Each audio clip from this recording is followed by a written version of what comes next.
Can a reader fail a piece of literature? To avoid failure, should readers undergo training? Read the works of TrChFic, then reread them, and you might understand why I'm asking questions like this. On this episode, I've got some help answering them in the form of Stefan Rusinov, a Chinese to Bulgarian translator, a friend of the show, and a well-trained reader of the experimental literature of TrChFic. Sounds pretty interesting, doesn't it?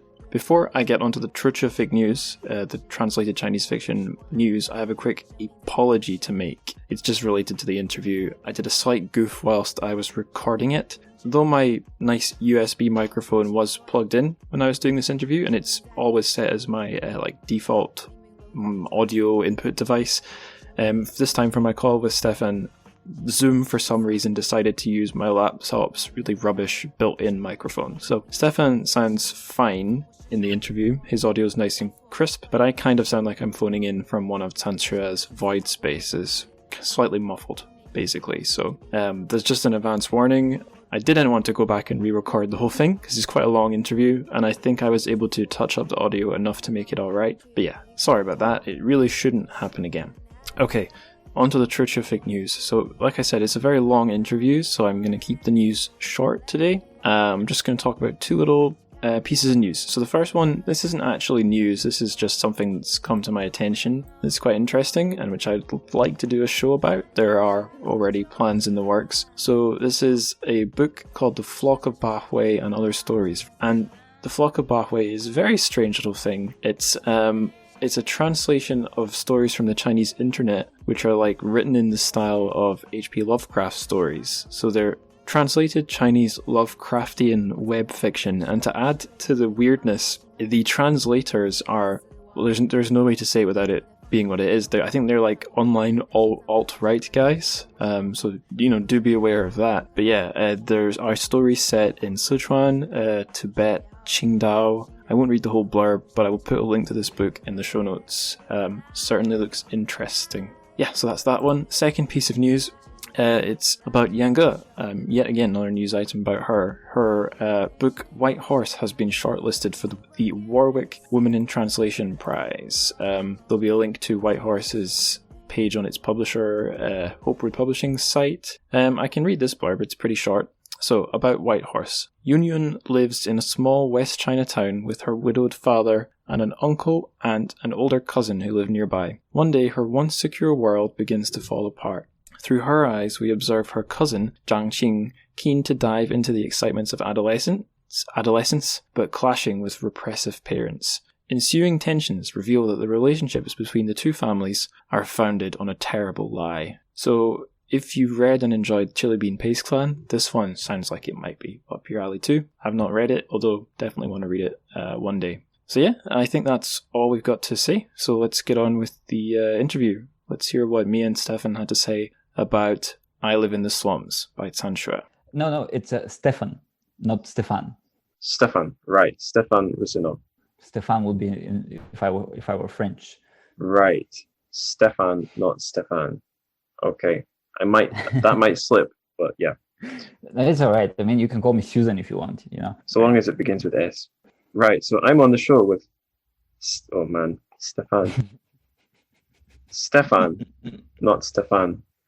I'm on the show with, I'm choking every time now. Stefan. I'm on the show with Stefan Rusinov. He's a friend of the show, so it's really exciting to have him on. Stefan, how are you doing? Yeah, I'm doing all right. It's been pumpkin season for a while, so I'm thinking about making this pastry thing with pumpkin we make here. It's called TrChFic in Bulgarian. Right. And the interesting thing is that this word can also be used as an insult for some reason unknown to me. So if I want to say that you're dumb, I can call you TrChFic, meaning this pastry thing with pumpkin.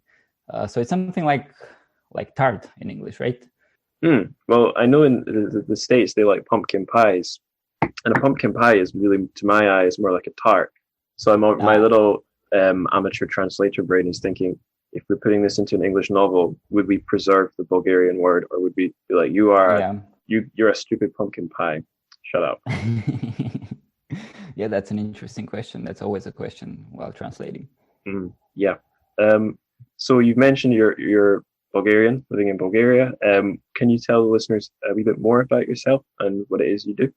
Well, what I do, besides translating, which occupies most of my time, is I wash a lot of dishes because I don't own a dishwasher. And that is basically the only reason I have any time to listen to podcasts, yours in particular, which is one of my very favorite ones. Thanks.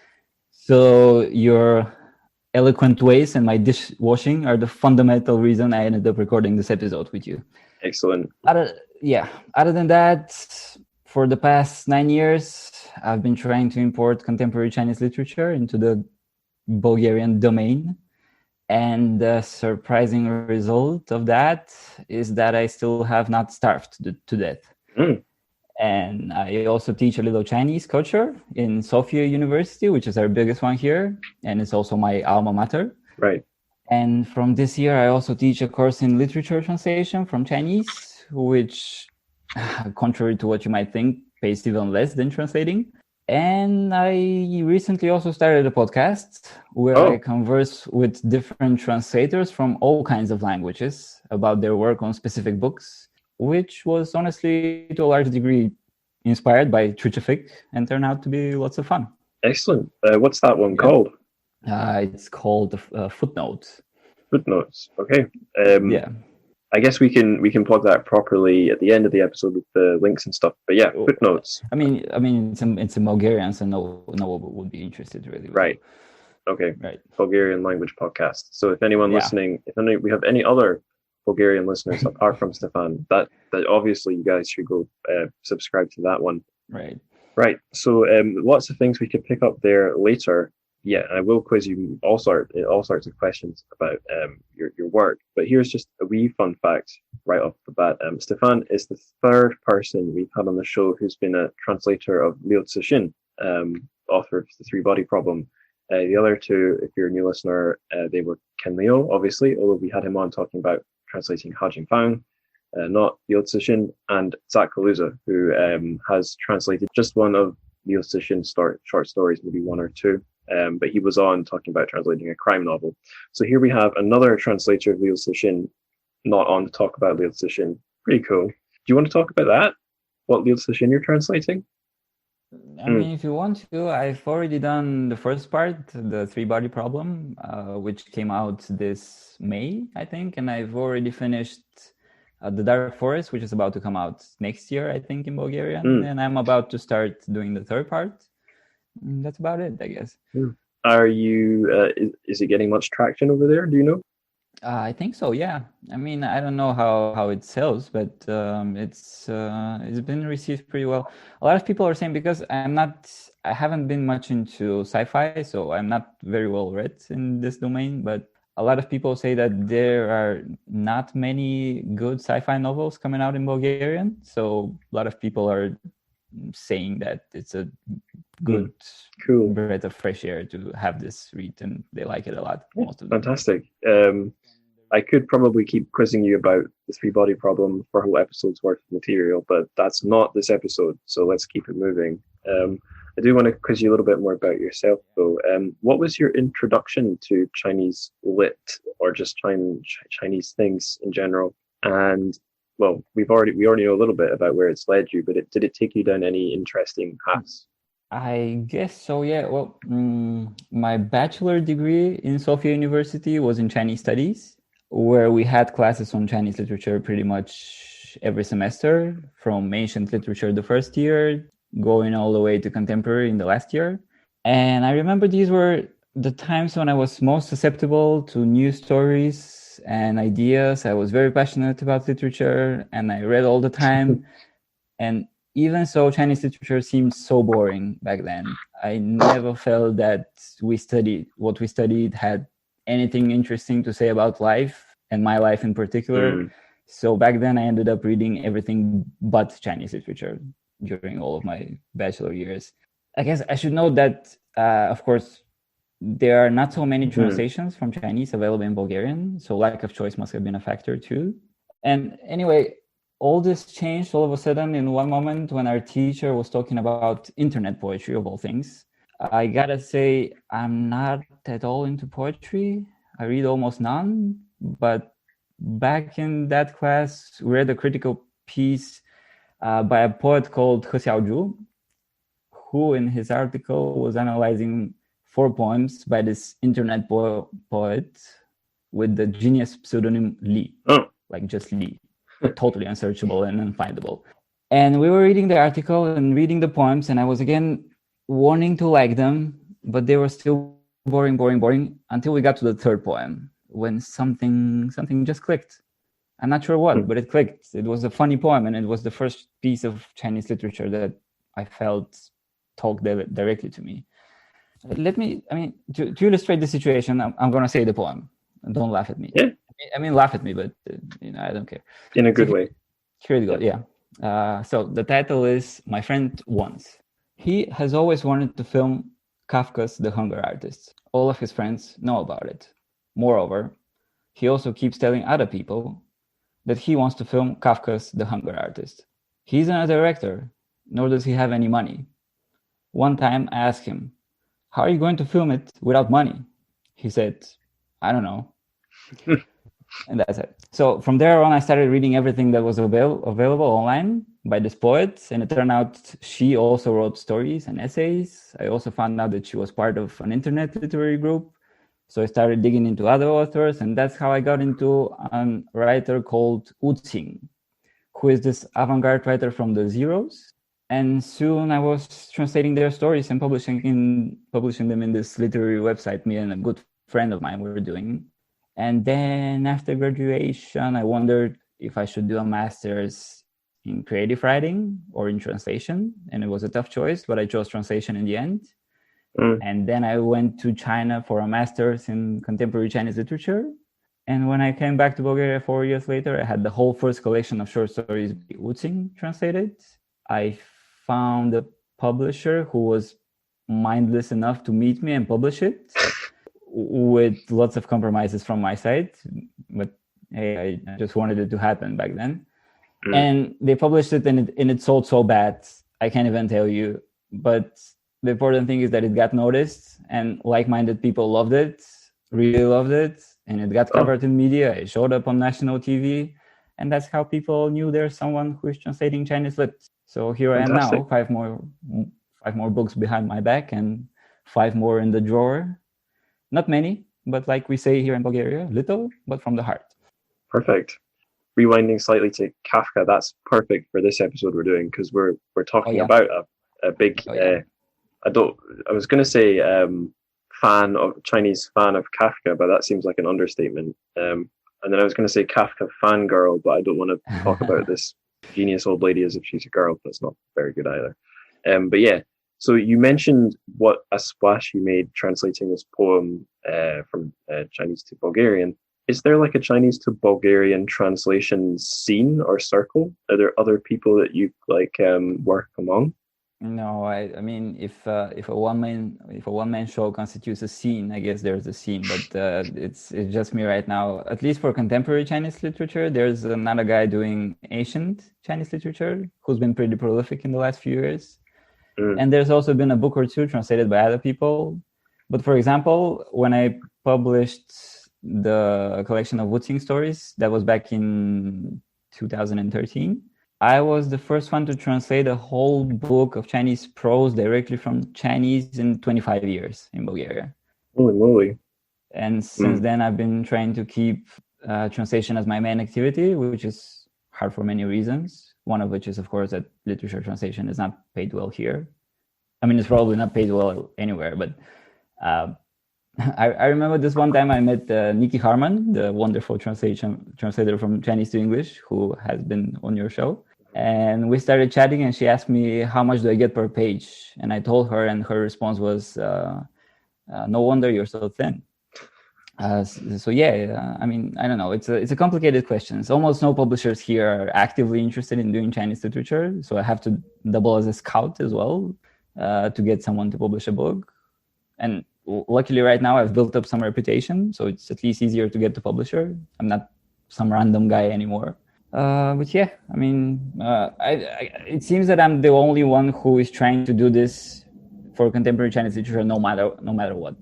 Other translations will do a project if a publisher gets a translation grant or something. I mean, and then I don't know. I don't want to sound like a martyr or something. I actually probably sound really dumb, but yeah, translation is something I really love, and I find it so meaningful to import stories from foreign places, especially when no one else is doing it for this specific place, and I just want to do it as long as I can. I just while you were talking, I was listening, but I educated myself. I googled Bulgaria population. Google's given me 7 million, and I know it's not really comparable with Scotland because Scotland is part of a bigger country and it speaks English, which other countries have as their national language.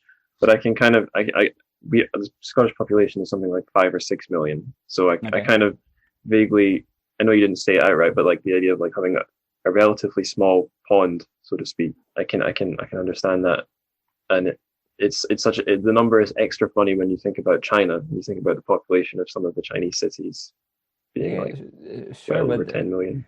But then again, I remember, I think it was last year, I turned on the radio and there was this interview with the director of the Kosovo National Opera. And he was saying, Kosovo is not as big is not as big a country as Bulgaria. Our population is so small, so for them, Bulgaria was a big country. So, right. 5 or 7 million, it's not that so small. It's you can still have you can still have a very rich literature scene if the environment is right, I guess. I don't know. Yeah, very true. Again, thinking about some of the Chinese cities, because like it's easy enough to say Shanghai has 15 or 20 million, and you're like, well, right. it's such a happening place. That makes sense. But then you read about like Zhengzhou or something, or somewhere where there's hundreds of thousands, millions of people, and you're like, what did they do with their lives? Yeah. So yeah, the conditions are important too. Getting on to slightly more specific questions. So what is it like translating Chinese into Bulgarian? Because I'm thinking C to E, Chinese to English, has like some specific challenges like cultural references, tenses, plurals, blah, blah, blah, blah, puns as well, homophones. What about Chinese to Bulgarian? Because I know nothing about how the Bulgarian language works. I mean, I know it's a European language, so there might be some similarities with English, but apart from that, I'm very ignorant. So what can you tell me in the listeners? Yeah, I guess what you said about, I mean, there are purely technical differences, like there are in any two world languages. What you said about the verbs, I guess I've always thought about English infinitive forms of verbs. Like, because I'm not a linguist, so I don't know, especially in English, how to talk about these things. But let's say Yan Lianke, the Chinese writer, has this novel called Wei Ren Min Fu, which in English is serve the people. And I find that great because when you say serve the people, first of all, it sounds very natural, and you can understand it as I serve the people, you serve the people, they serve the people, we serve the people, let's serve the people, to serve the people, which is great and is very true to the original meaning. But you cannot do this in Bulgarian, actually. You have to choose one. So we have that book in Bulgarian. It's been translated from French, and in Bulgarian it's let's serve the people, which is all right, I guess, but it doesn't sound as as strong as the English title. So there's one challenge for you. Another difference, which is from the other side, I think Bulgarian as an Eastern European language holds a very abundant supply of curse phrases, which really come in handy, especially, for example, I was translating Moyan's Sandalwood Dead, and there are a lot of curse phrases and insults there that I think worked very well in Bulgarian, and I think our Goldblatt translation kind of softened them. I don't know, maybe because the English language itself doesn't have very rude curses and very a big diversity of curses. I don't know, but I noticed that his translation was kind of softened. For example, I noticed that both in Chinese and Bulgarian, when we're angry at something, or someone, we can fuck his mother, which you cannot say. I mean, you can say it in English, but it's not natural, and it's a very natural in Chinese. So, for example, there was this line in Sandalwood Dead where the character says "fuck your mother," someone, and in Howard Goldblatt's translation was just "fuck you," which is all right, but it's it's different kind of. So, there's two examples of difference between languages. I wouldn't dare to make more general statements about language differences, but I'm gonna have to slap the explicit label on this episode. To think like this is. They seem like the obvious things you jump to for translating Talima in English might be like motherfucker, which flips it around, so you mistranslated. Yeah, that's true. Yeah, but it's the other person who's doing the dirty deed with that word, and then there's son of a bitch, which has a different meaning, but maybe a similar vibe. But son of a bitch to me, like I associate that with like I don't know the Wild West or something. It has I feel like English. A lot of English's best really mean things to say are regional. I feel like you know what I mean. Like in Scotland, we've got plenty awful things you could say to someone. But if I put that into a Chinese novel, it'd be like, why are these Chinese people Scottish? Yeah, you know what I mean? Yeah, doesn't work. Yeah. Right. So let's keep going because I think we're going to have a lot to say about the book and the author. So our author, I don't think I've said this out right. Our author is TrChFic, and the book is I Live in the Slums. And I should just say thank you very much to Yale Books, because anyone who's, well, it's only me and you that will see this, but I'm holding up the book. And it's I Live in the Slums, pretty recently published by Yale University Books. And their office over in London mailed this review copy to me, and we were able to get the PDF to you. So thank you very much to them. And anyone who's listening, there'll be a link in the show notes to go buy this book. It's a very nicely put together product, I must say. So yeah, lovely book. And that's our book for the show. But I think before we talk about the book, before we try and figure it out, we need to figure out TrChFic, or at least introduce her, get our heads around her.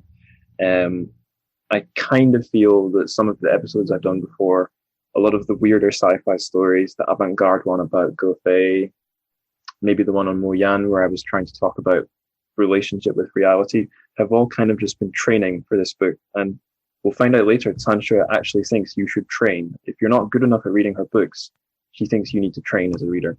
So that's really interesting. We'll get on to that. But let's start with the woman herself. So TrChFic's life story is what we'll start with. Can you tell the listeners a wee bit about her life?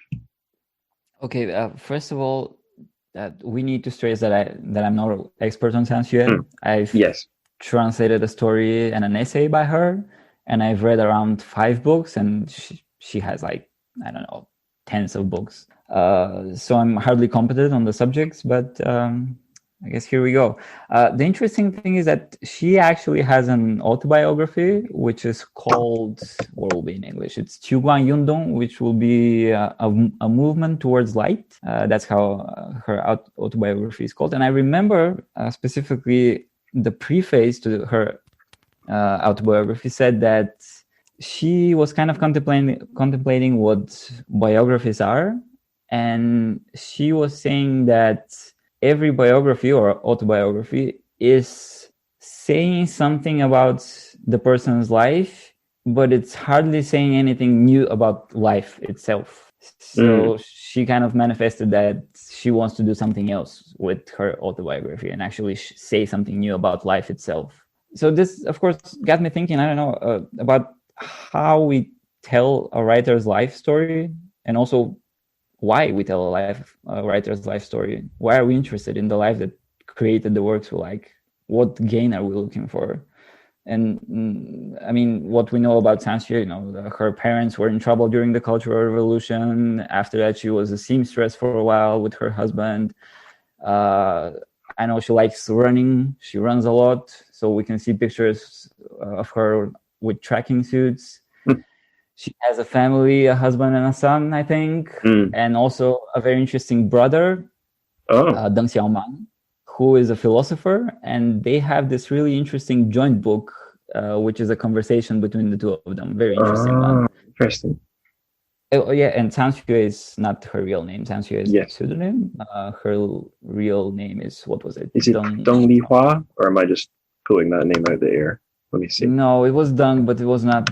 Not Li What Hua. was it? I'm googling her right now. We're very professional on this show. Yeah, Xiaohua, Deng Xiaohua. Deng Xiaohua. Okay. And yeah, I mean, I don't know if we need to make a coherent story about her life. I remember bits and pieces from her autobiography. For example, I remember her story about reading. She didn't have any books at home, of course, like many people during the Cultural Revolution. And there was apparently this store, a bookstore in her village. And I remember she described in great detail how she went to the store and she would save money to, you can actually pay money to read in the bookstore, not buy the book, but just read in the bookstore. And it costed very little, but it was still a lot for her because her family was really poor. So I remember that. And what else? I remember that her autobiography is mainly about writing and what actually made her a writer and what her writing politics, we can say, are. So she says in one piece that she started keeping a diary at one point, which was a way to somehow keep her inner light, she calls it, but we'll get to that later, I think. And at one point, she started writing stories, and these stories are just an extension to the diaries that she was keeping. She calls them diaries of my soul. She calls them her short stories. And I don't know, I guess literary history-wise, she's part of this avant-garde movement, but she never calls herself avant-garde. That's the literary critics and the literary historians that label her that way, along with other writers like Yu Hua, like Gefei, Ma Yuan, and Su Tong also. So these are a group of writers that all grew up during the Cultural Revolution and started writing in the 80s after the Reform opening up. And they are all very skeptical or even hostile towards tradition. So they claim that traditional storytelling offers very superficial representation of humans. They represent humans as something coherent, monophonic, something intrinsically good, while in their stories, humans are mostly self-conflicting, schizophrenic, polyphonic, and very egoistic as well. And they stress on individual experience, and they describe things that were pretty much erased from the social realist writing during the Cultural Revolution before that.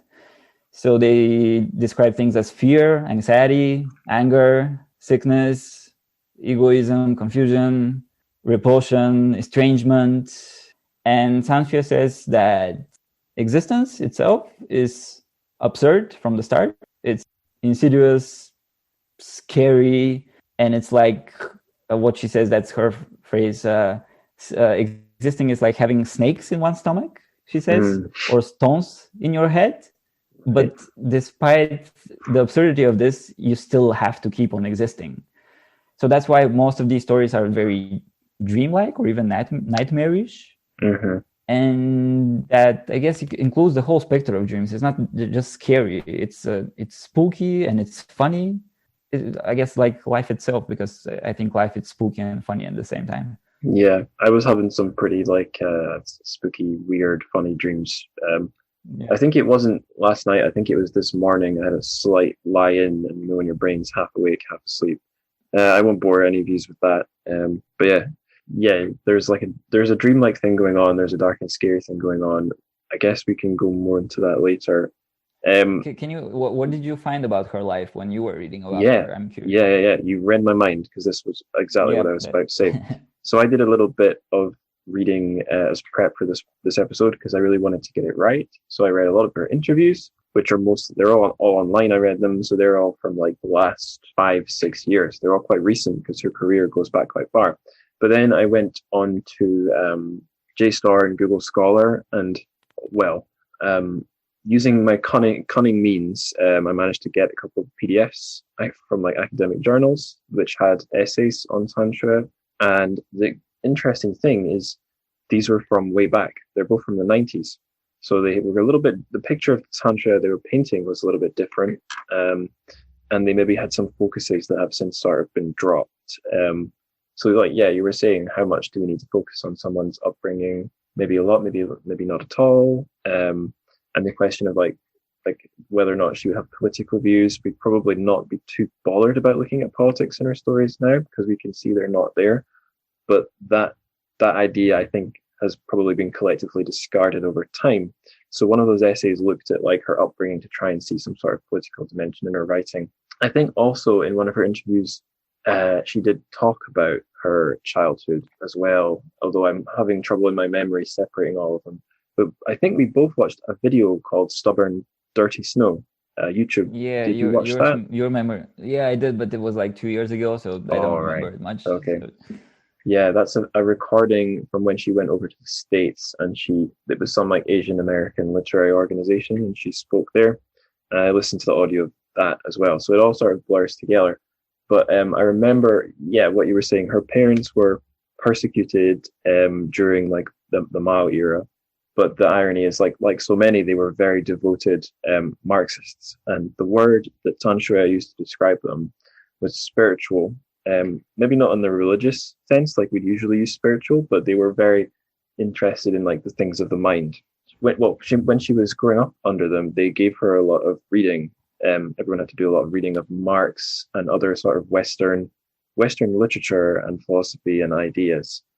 And even though I don't get the impression she's like a hardcore Marxist or anything, but I think she said she was really glad to have that spiritual dimension as a reader, not consuming TV. And, she never mentions like reading, I don't know, Mao's Red Book or anything. I guess that probably wouldn't come under spiritual in her mind. But I think she related that to those other writers of her generation. She said she thinks that those writers in the early part of their career are some of the best literature that's come out of China. And she thinks it's because her generation had that sort of spiritual influence before kind of like ideological insanity took over China in the Cultural Revolution, and then before more consumerist, more consumer and lowbrow culture took over after the country opened up. So yeah, that aspect, she talks about that aspect of her childhood, but it's as a reader, and that's like a common theme. She's always talking about readers. So yeah, that's the only thing I've really gathered about her life story. I think also though in her literary career, her life story as a writer, I noticed something. So those early essays, people were trying to write about her politics. That seems to have been abandoned. I don't think she's ever seems to have been directly concerned with politics, at least on the surface level. But a thing that didn't appear in an early interview I read and seems to have appeared more and more recently is a focus on Western philosophy. We haven't mentioned, but she's certainly not humble, or she certainly isn't afraid of saying really bold stuff about her own work. And I noticed in recent essays, she basically says her literature is going to solve a bottleneck in Western culture. She's been saying that her, as someone herself who is influenced by Western literature and ancient Chinese culture, these are her own words, she's going to be able, through her literature, to solve the bottleneck and the fundamental problem of Western culture, society, and philosophy. And when you first read that, you're like, what the hell are you talking about? But the more I've listened to her, I don't necessarily think she's going to change the world, but I appreciate what she's trying to do. And I can see how this literature that you could interpret as random and silly at a surface level, once you see how that connects with her ideas, and once you take her advice and read it slowly, you can kind of see what she's getting at. And it does feel quite stirring to me anyway. I think we've kind of blended into the next question now, her literary project and persona. Yeah. Do you want to say anything about that? There were a lot of things that came to my mind when you were talking. I guess she's definitely not humble, and I've read a lot of essays and interviews. She says that her writing is the best Chinese literature that exists right now. And yep. it sounds very, what's the English word? I mean, there's a lot of English words for that. Right. Arrogant. I guess so, arrogant. But I think that when you're an artist, it's actually a good thing to be an extreme idealist. If you're a politician, not so much. But if you're an artist, it's even a good thing, I think. And whether or not you and your writing could solve some actual problem, or whether or not your writing is actually considered by other people to be the best or even good, believing that it is something that is important for TrChFic's writing. I think it's kind of her writing is engulfed in that feeling, and there's a lot of idealism in it, and I think that's interesting about it. And another thing is that there are a lot of differences indeed between different periods of her writing. And she has said that she doesn't like her early stories anymore, although I consider them very interesting, maybe because I haven't still gotten to the high level of awareness that she's gotten to right now. But for example, I consider her first novella, Huang Nijie, which is Yellow Mud Street, really interesting, really good. I like it a lot. And yeah, about her literary project, I guess she considers herself part of this world team of writers among Dante, Shakespeare, Cervantes, Goethe, Borges, Kafka, and Italo Calvino, and so on, that are dealing with humans' mental experience. And she does claim that all of her writing is coming from inside of her, not from anything outside. So she uses objects and images from the outside to describe the mental picture of the human condition, I guess.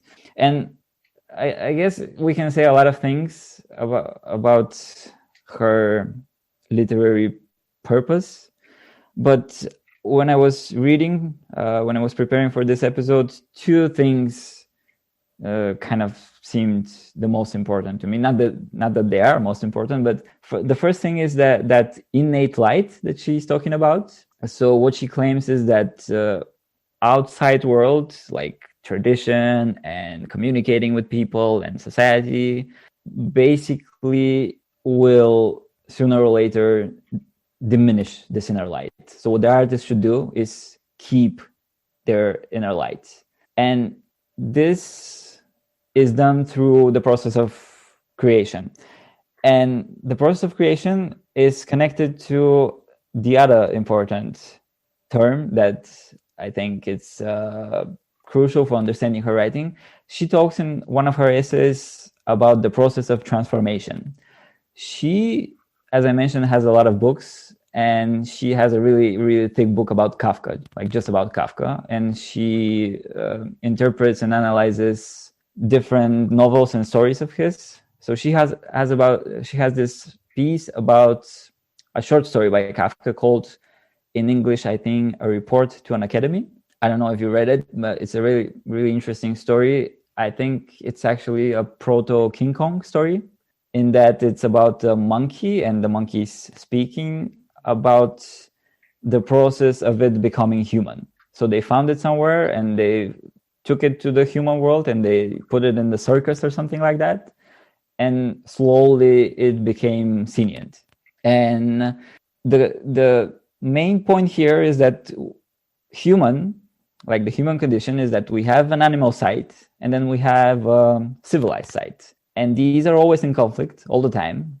And artists like her are striving to transcend their animal side, but never completely. On the contrary, they try to not lose touch with the animal side. And for artists like her, it's a very fucked up situation, because according to her, when you're an artist, everyone who hasn't transcended their animal side and is just following their animal instinct pisses you off. And everyone who claims to have transcended and acts like there are no animal instincts in them is just a phony. So they piss you off as well. So basically all of humanity pisses you off when you are an artist. So that's why she claims that sadness or sorrow are something that the artist inevitably feels. And it's something that creation comes from. That's interesting, because I think animals are going to come up again when we're talking about her stories. And in some of the like background reading I've done, I guess there seems to be like a theme of her trying to bring together opposites or defuse opposites. Like what I was saying, where she's said outright she's going to be some sort of a bridge. In her, there's some sort of a union or a bridge of Chinese and modern Western traditions and ancient Chinese traditions. So yeah, it seems to be a recurring theme for her. A couple of things I remembered to say as you were talking. You rattled off a list of authors there, and that's like not a random list. Those are like the authors she's always quoting and citing and referring to. So she's got like her own canon, and I guess some of them seem to come more than others. I think Kafka seems to be maybe like whether or not she thinks he's the best, but he seems to be one of the ones she mentions the most. Absolutely, yeah. Yeah. So the fact that you mentioned Kafka earlier when you were talking about poetry is really it's a nice synchronicity. And also Lucian, actually. She talks about a lot about Lucian, and I think she considers him the only Chinese author that is actually worth something. Everyone else is like bullshit to her. Lucian comes up so much on the show. I don't know if that's just because it's a Chinese literature podcast, but I'm always happy to hear his name. The other thing I forgot to mention is, so the fact that she recently started talking about solving Western philosophy. She mentioned in that Dirty Stubborn Snow kind of speech she gave that she'd recently started reading it. So that might explain why it's become part of her kind of idea system recently. Because I think we can mention is she only spends, whenever she sits down to write, which is once a day, she sits down for an hour. She writes with just a pen, and it doesn't go back and edit. I'm guessing editors might fix her typos, but that's it. She just sits down for an hour, and then she says, "Yeah, so as you can imagine, that gives me hours of free time, and I've been spending that the last few years reading Kant, Schopenhauer, blah, blah, blah." And then she goes and rattles off a load of these European philosophers' names. So I think that's where that is coming from. It's and who knows, it might be something she's doing alongside her brother, the philosopher. I don't know.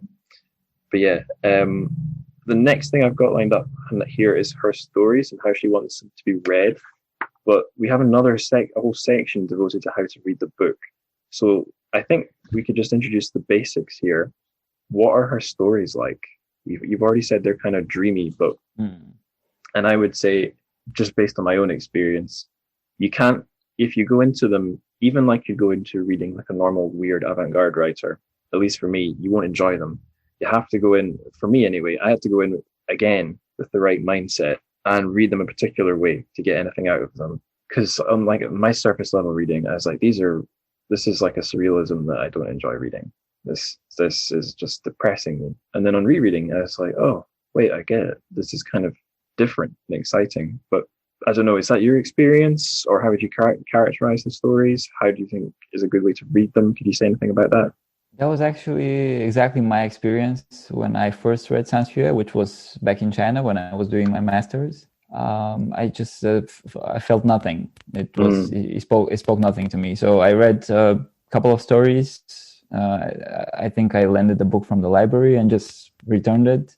And then I guess I read some articles about her, and I had this colleague of mine who was really into TrChFic. So when we spoke, she would babble on about TrChFic. So I decided to give her a second chance. And I don't know, maybe I've read some stuff because I used to have a very narrow literary taste. What I liked used to be like very specific kind of literature. And I think back then when I was in China, it kind of expanded, and I started to be more open to different kinds of literature. And I guess I just started being able to read them as some kind of weird fables, her stories. And she actually quotes the Bible as one of the books that she likes, because it again, to her and to a lot of other interpreters too, the Bible is about the inner experience of humans. It doesn't describe real things. It describes the human soul. So that is what she likes about it.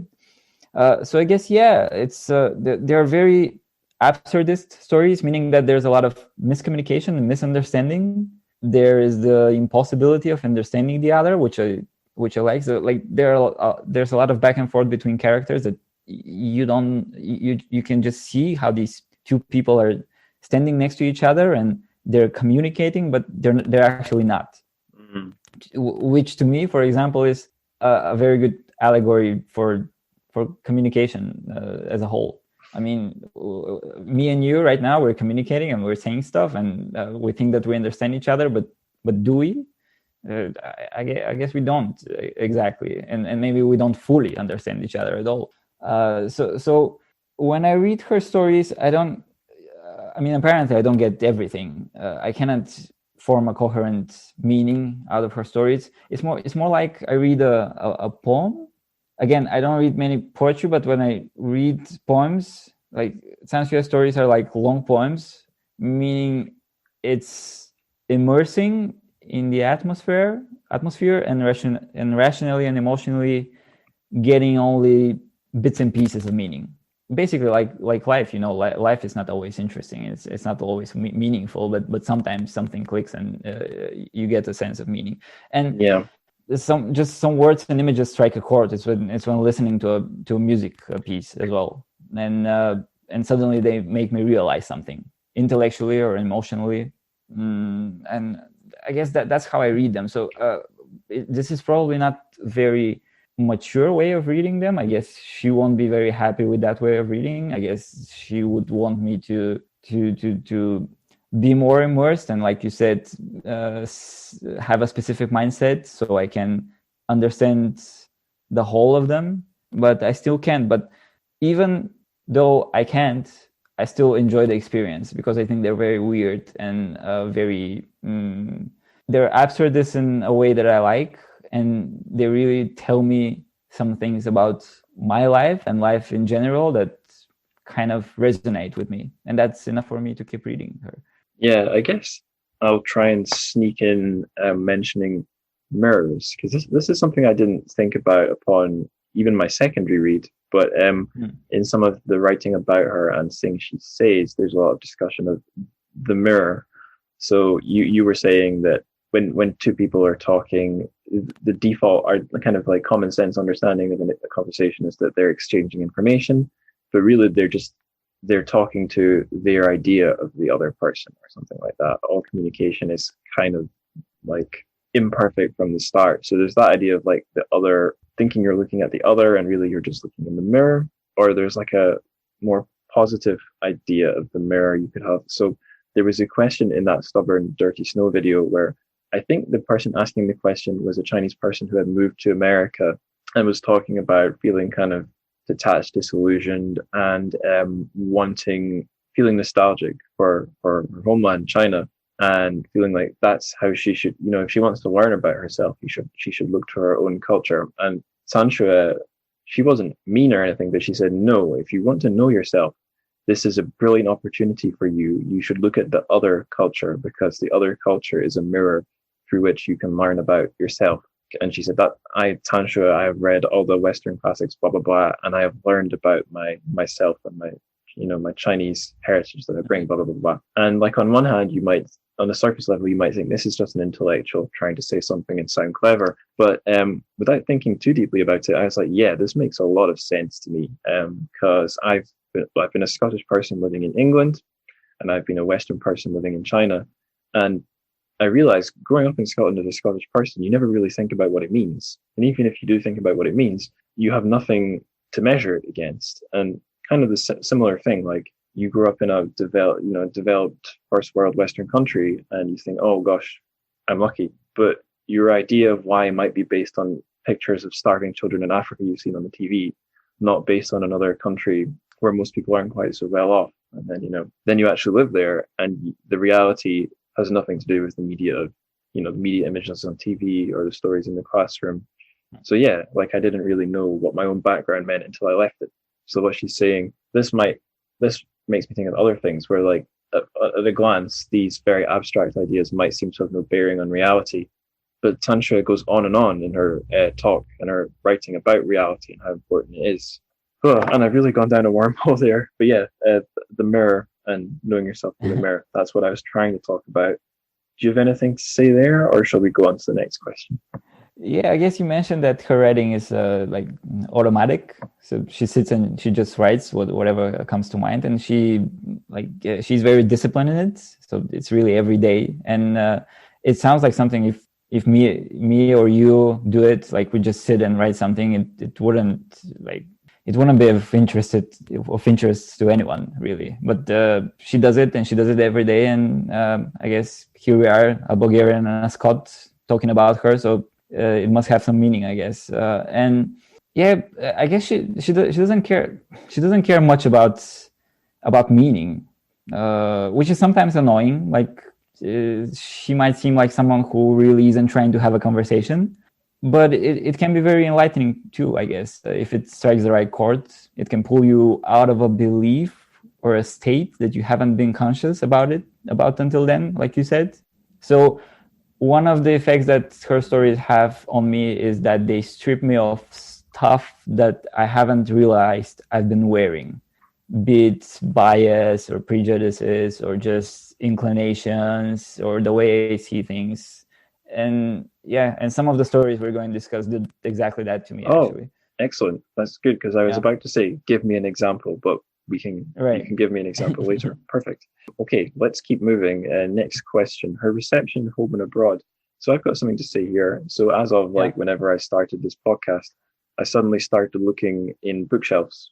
Actually, no, before I started the podcast, I was looking on bookshelves in any bookshop for Chinese books, because I'd been living there for a few years, was sad to have left. So any glimpse of anything Chinese on the streets of Scotland or down in England, I have to check it out immediately. And I remember noticing there was a lot of these books by this author, TrChFic, and I was like, who is this? I've never heard of this author before. And from reading the blurbs, I could see she was a woman writer, and she wrote sort of abstract stories. And I could see from the covers, the cover designs were often like shapes, also quite abstract. Didn't really know what to make of it, didn't look into it. And after getting about a year into the podcast, I started hearing more about her and realized some people hold her in really high regard, and she seems to be different. So that's what led me to her. But yeah, so it seems like her, at least from what I've seen in English, her reception is in publishing pretty good. A lot of her works have been brought into translation, and she seems to have a lot of readers who aren't readers of Chinese lit. They're readers of, like, I don't know, world literature in translation or avant-garde literature. So if she thinks of herself as being outside like the canon of Chinese writers like Yuhua Moyan, she seems to have achieved that in English based on what I've seen. But I don't know, do you have any feelings about her reception outside of China? Not really, I guess. I know she's pretty big in Japan. Like in Japan, her works are like translated a lot. She has a lot of translations in Japanese, and she talks about it with like she has interviews translated actually from Japanese to Chinese that I've read. Meaning that she gave an interview to a Japanese person, and that, right? So yeah, I know that she's pretty big in Japan. I know she recently, I think last year, she was longlisted for the Man Booker International Prize, which was pretty big. Like her novel "Love in the New Millennium," which I haven't read, but I've been wanting to. So yeah, but I don't know if her books sell well or something. But from what I've read, they seem to be very interesting for a lot of readers. Yeah, I don't know.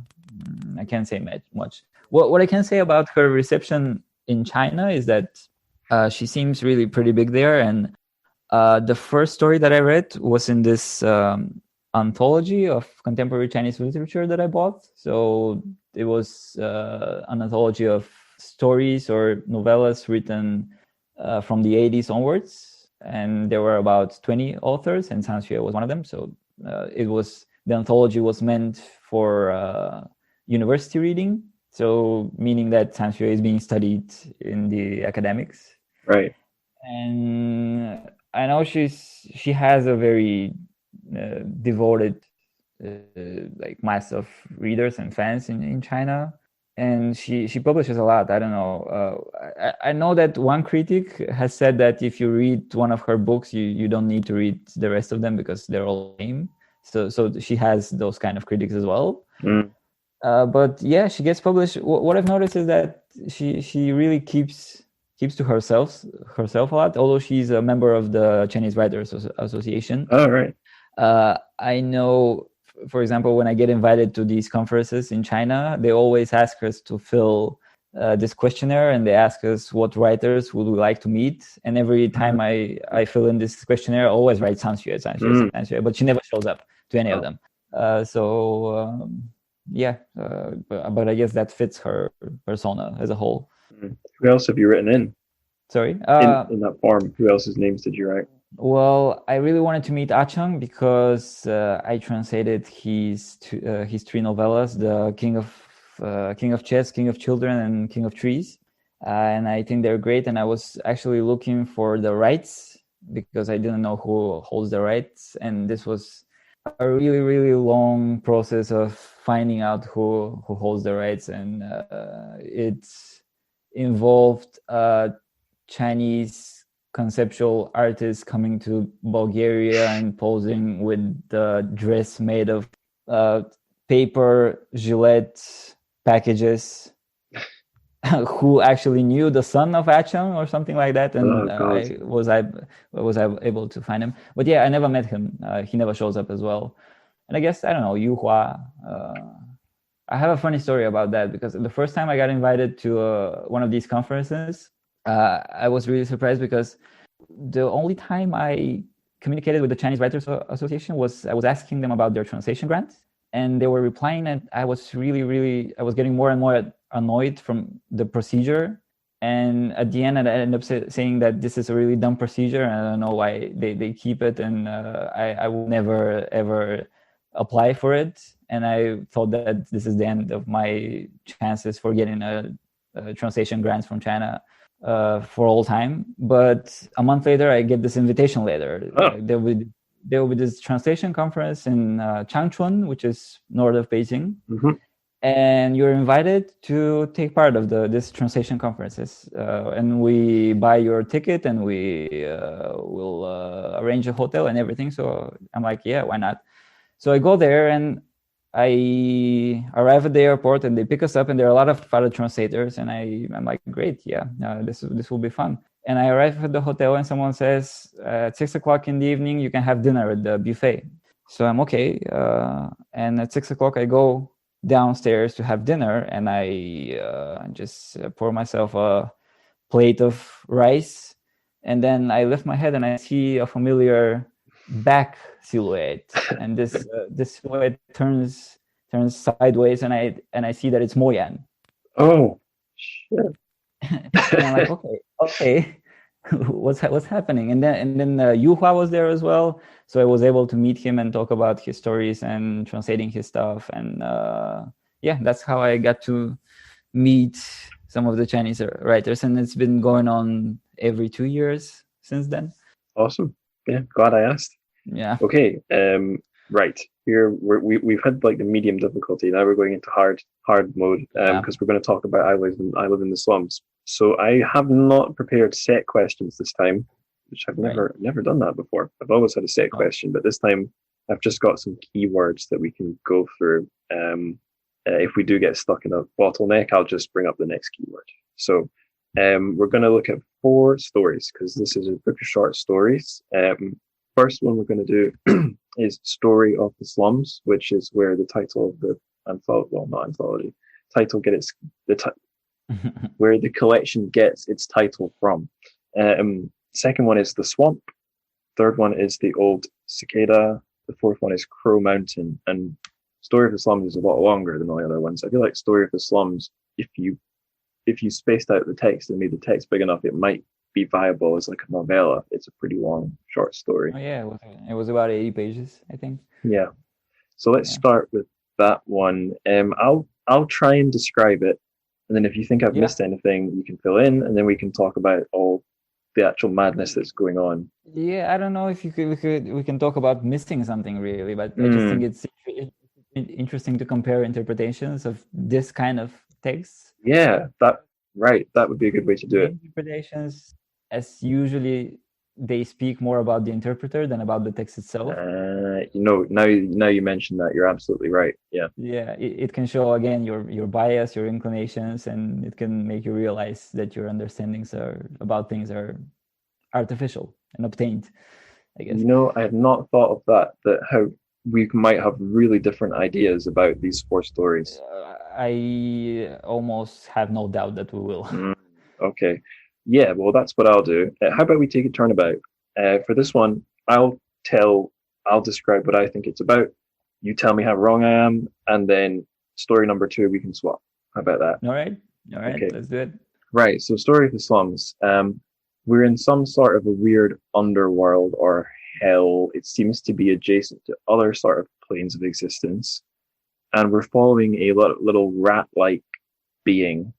He's narrating the story in first person, and he's in this slum, some sort of an area where what appears to be mostly people are living, and he goes from house to house living in their stoves. And there's not really any sort of plot progression. There is a little bit of character progression, it seems, because he seems to question exactly who he is and how he got there. He doesn't reach any conclusions about how he got there, but we, the reader, might be able to piece stuff together. He does seem to reveal more information about what he is. He just, like, at first you're just guessing it's a rat based off what he's doing, where he's living. But then he says something like, I'm a little bit like a rat. I'm a little bit bigger than a rat. People call me a rat. I'm not really a rat. And then he meets another one of his kind. He talks about his ancestors living frozen in some freezing grassland, which if you read Wolf Totem, you might think that is it gophers? There's some little mammal in Wolf Totem described as living in the Mongolian grasslands that seems like he might be an ancestor from. I also got the feeling he might be a person who fell down into this hell and was reborn into a different shape. That seemed to be hinted at. But it doesn't really read like a mystery, because there's so much insanity going on. The thing that made me think it might be hell is because he's constantly getting hurt. It's almost like a stream of consciousness of a guy getting whacked and bullied and chased and burned and frozen. He seems to, well, I'm saying the creature seems to be possibly genderless. He mentions not being attracted to the opposite sex or gender, but he's not attracted to anything or anyone, so seems to be kind of genderless and sexless, maybe never born at all. There seems to be a lot of poverty. I mean, it seems a bit bland to say the novel is like some sort of hell version of a poor Chinese neighborhood, but that was what I was thinking first time I was reading. Like, the conditions that people live in are awful. So I wonder if it's some kind of meditation on poverty and slums. And the other thing I noticed was like the idea of verticality, because there's some hints that he might have committed suicide or fallen down a hole in a pond in a past life. And then in the story, he ends up in a tunnel, another level down. And I know that in her other works, she's got a whole book or a story called Vertical Motion. Right. And there's a lot of verticality in other stories. So that seems to be going on. Something's going on with that. That's all I've got. I do think on my second reading, things still annoyed me. Like, there's a scene where there's a chicken that can like send blasts of heat through a room by jumping. That just reminded me of playing Crash Bandicoot when I was about 6. Some of it just seemed weird for the sake of being weird. I'm sure Tantra would deny that outright, but this was, out of these 4, this was maybe my least favorite for that reason. Some of it I just could not see why it had to be so long and full of random episodes, but it was much better on the second reading for me. Yeah, I think I blacked out through some of the parts as well. Maybe it was because I couldn't concentrate, but maybe it was because it wasn't written or translated well. I don't know. But yeah, I think that was interesting. Well, first of all, about the gender that you say, that this creature, whatever it is genderless. It is actually worth noting that there aren't really any indications to its gender, except one, which is on page 70, where the creature, which is the narrator says, "I was a son of this mystical land." Right. But because the whole story doesn't have any indication of the gender otherwise, I looked at the original sentence, and there it's actually arza, which is mostly used like as son, but it also means child. So I guess to keep the ambiguity, which I think it's a major motif in Sanskrit stories, a better translation here would be I was a child of this mystical land, to keep the ambiguity. And if you remember, the first time I recommended a story by Sanskrit to you, it was A Hut in the Mountain, I think. Do you remember the gender of the narrator in this one? From what I remember, it was unspecified, right. But I was assuming it was a girl because I was assuming it was someone similar to Tantra. Whereas this one, it's mostly unspecified, but I was assuming it was male. Is that right? Very interesting. Well, I don't know, because they're unspecified. Right. They really are. And they're purposely unspecified, I think. So maybe that comes to question our perception of gender, I guess. What do we consider as male and female? Why do we think that the narrator of the hut in the mountain is female, and why do we think this one is a male? And another thing is that first I thought that the creature is a dog, and then they started calling him a rat, and then I thought that it was a rat, but then after maybe 30 or 40 pages, I thought that is a dog again, because something in the description in the first pages, because it describes that it goes into people's home and children play with it, which would be weird for a rat or a mouse or something like that. Right. But it will make sense if it's a dog, and that's why the confusion about its identity. And if it's a dog, I don't know. I don't claim that it's a dog, but if it is a dog, everyone calls him rat or mouse. And it's very confusing, and it's sometimes very similar to the experience, I guess, we get living in society, because society tends to label us somehow and tell us what we are. And of course, as members of society, we tend to get influenced by these labels. I mean, we're not completely independent of it, and hence the identity confusion. And I think this speaks a lot to that situation. I tend to interpret the story that way. And also, the dog, or whatever it is, seems to be striving towards civility somehow. I mean, it's pretty good natured somehow. It tries to act good.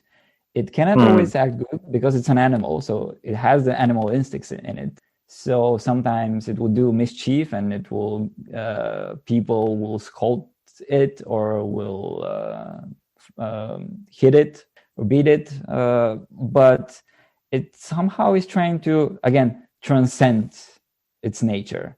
It's trying to be better, or it's trying to go, as you said, up the vertical line, whatever that. And but the slums, being a horrible place, and the people who live there being horrible people, keep pulling him back, or keep pulling it back. They call it rat, although it's a dog, which is, I don't know, a little more superior animal to rats. I mean, we don't consider it dirty or stuff like that.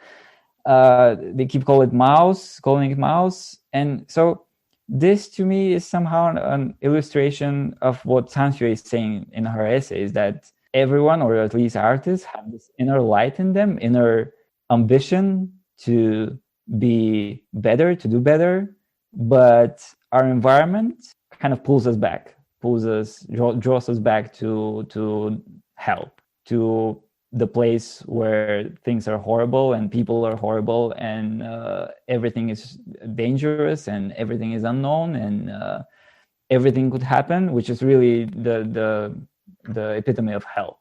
Like, anything could happen. This is the most scary thing that I can imagine in life. So this is one thing that I'm thinking about this story. I don't know. A thing I should mention, this is really silly, but it's about the idea of hell. I noticed on my second reading, this creature, rat, I'll just say it's a rat. The rat keeps getting like knocked out, and he's forced to eat poisonous things a few times, and he'll always just black out, but he never dies. this creature seems to be unkillable. And I was actually remembering, this is going to be a very specific cultural reference. Did you ever watch the Eric Andre show? No, I don't think so. It's like a kind of a absurdist, somewhat edgy sketch show by this comedian in the US. And there's a skit he would do where he would go about in the public as a character called Kraft Punk, who's like one of the Daft Punk guys with the helmet, but he's wearing like Kraft macaroni cheese colors, and he speaks in a robot voice, and he just does stupid stuff. But there's a bit where he's been annoying someone on, I think it's like the New York subway, and he just pulls out a toy gun and goes, "Did you know I cannot die?" And you hear the bullets bouncing off his helmet, and you'd think it would be you'd think if that was you, you'd be like, you can't die. That's great. But it's really disturbing. And like, when I was reading this, I was like, hang on a minute. This rat should be being killed by the poison. Why isn't he dying? I was happy for him when he wasn't being killed off, but it just kind of added to the hellishness that there's never any end. And like you're saying, he's never also any attempt he makes to, I remember that it's described that there's some steps up to a village above. Right. And I forget if he makes it to the village. If he does, it's a horrible, like he can't stay there. And other times he does, he gets like dragged back. At some point he does, yeah. Yeah. Right. Right. Yeah. And the thing about ancestors was really interesting to me, because that's how the story ended, actually, with the description of the ancestor who used to be in this great vast plain which was really beautiful and light, but it was really cold. So because it was cold, its ancestors moved to the slums, where it's terrible and life is terrible, but it's not cold anymore. And that's why it was constantly described how it went to houses and it slept on the stove to keep itself warm. So that's what I'm thinking about this one. And of course I could be wrong, but humanity used to live in the open, I guess, and we can take that literally or metaphorically. And because there were certain inconveniences there, like we were cold, we built the slums. And the slums are not perfect, definitely not perfect. They're horrible, and in many aspects they're way worse than the plains that we used to inhabit. But they're warm, and so because that's important for us. Maybe objectively it's not the most important thing, but for some strange reason it is for us. So we choose to live in the slums just to keep ourselves warm. And warmth is, again, something metaphorical, I think. It could be anything that we choose, something that we built our civilization on. So, or it could be, for example, technology. It could be Facebook. It could be Instagram. That we somehow think that improves our lives, and it does improve our lives, but at the same time it destroys them. It builds this hell in our civilization. So I mean, that's an interpretation. It's not necessarily what I think about Facebook or Instagram, but that's a possible interpretation, I think. Yeah. Like we all live in the slums. It's my haven't migrated from the grasslands. Yeah, no, you absolutely read my mind. I was just about to say, yeah, I think it's great that I can talk to show guests and put the show out online on the internet, but it hurts my eyes and it warps my brain. So it's not even that it kind of ruins my life on some abstract level. As if like a living animal, this is not good for me. Having these big headphones on for hours clogs up my ears with wax. So I might not live in a slum, but like I'm being degraded constantly by these complications of all these things that we built up around ourselves. You eat poison all the time and you survive. Yeah, I do like beer. Yeah. And another thing that this story illustrates well, I think, is the horror of living amongst other creatures. And again, is the thing that you don't know what other people would do. Like in a civilized society, in a more upper level of this vertical structure that you were describing, maybe you would know what to expect from other people. But in the slums where we are, you don't. And there are several occasions in this story that are really very kind of, they're funny and scary at the same time. They're horrifying. For example, I have some passages here that I'm gonna try to read. So there was, page 73. Behind me, she shouted abuse, saying that if she saw any trace of me, she would kill me. How had my relationship with her evolved to this point? At first, when I drifted to her home, she had been so genial. She not only fed me well, she also arranged for me to sleep in a jar, saying this would keep the flames from lapping at my hair. But before long, I experienced her misophobia. And it happens just like that. There is no reason for her changing her mind or changing her attitude. And I think this is it speaks to me because this is what I experience very often in society and amongst other people. And there are several occasions of this thing about that you just don't understand why people are mean or good to you. You don't know. Yes. Yeah, there's a thing that I guess it's not unique to Tantra's writing, but this seemingly absurd things in modernist literature are actually trying to get to some deeper truth, or they're saying something that you can't say with plain realism. There's some kind of quote, I forget exactly where I saw it. I'm sure it was related to Tantra, but there's a million different quotes that say roughly the same thing.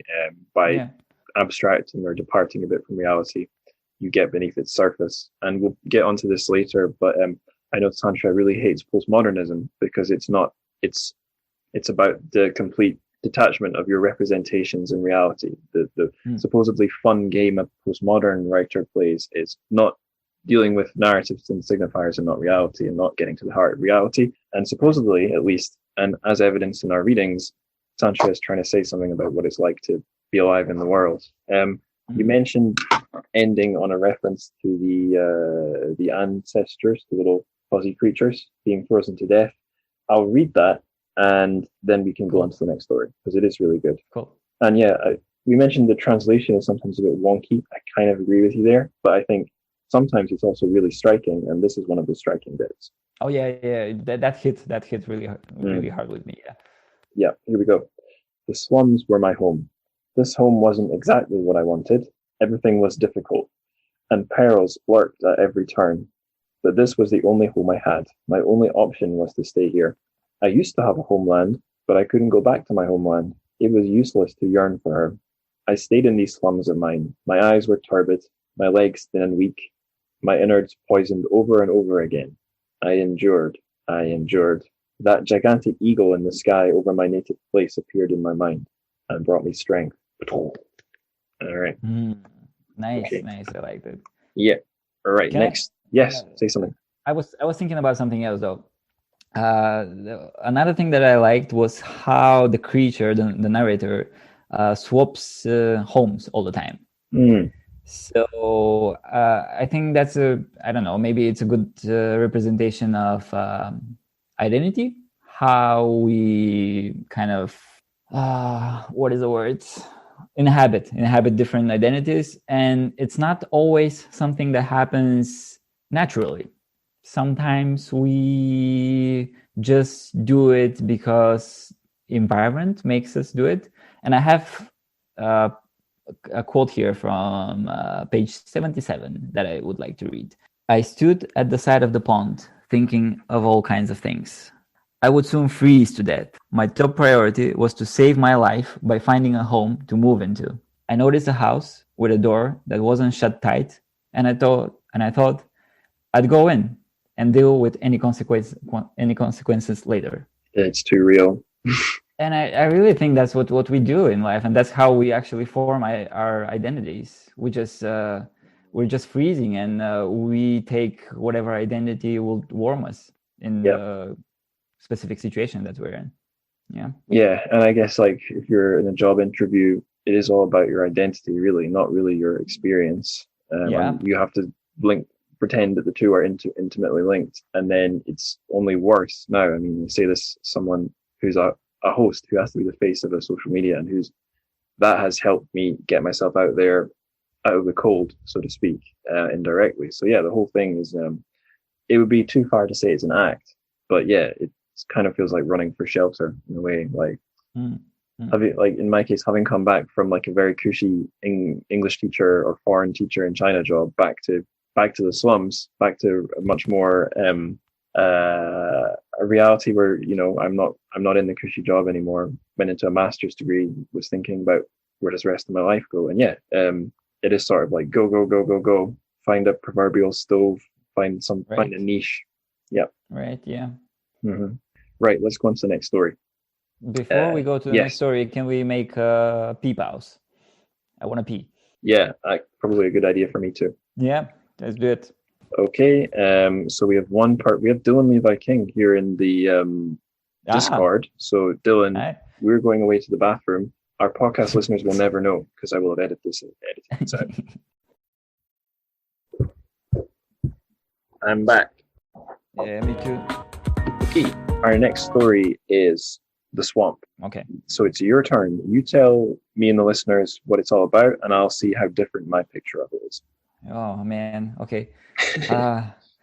Because I haven't really used my English in a while. I mean, I read every day, but I hardly ever speak it anymore. Mm. And of all the writers we could have talked, you invited me to talk about TrChFic. So, and you listeners will have to endure my Eastern European accent.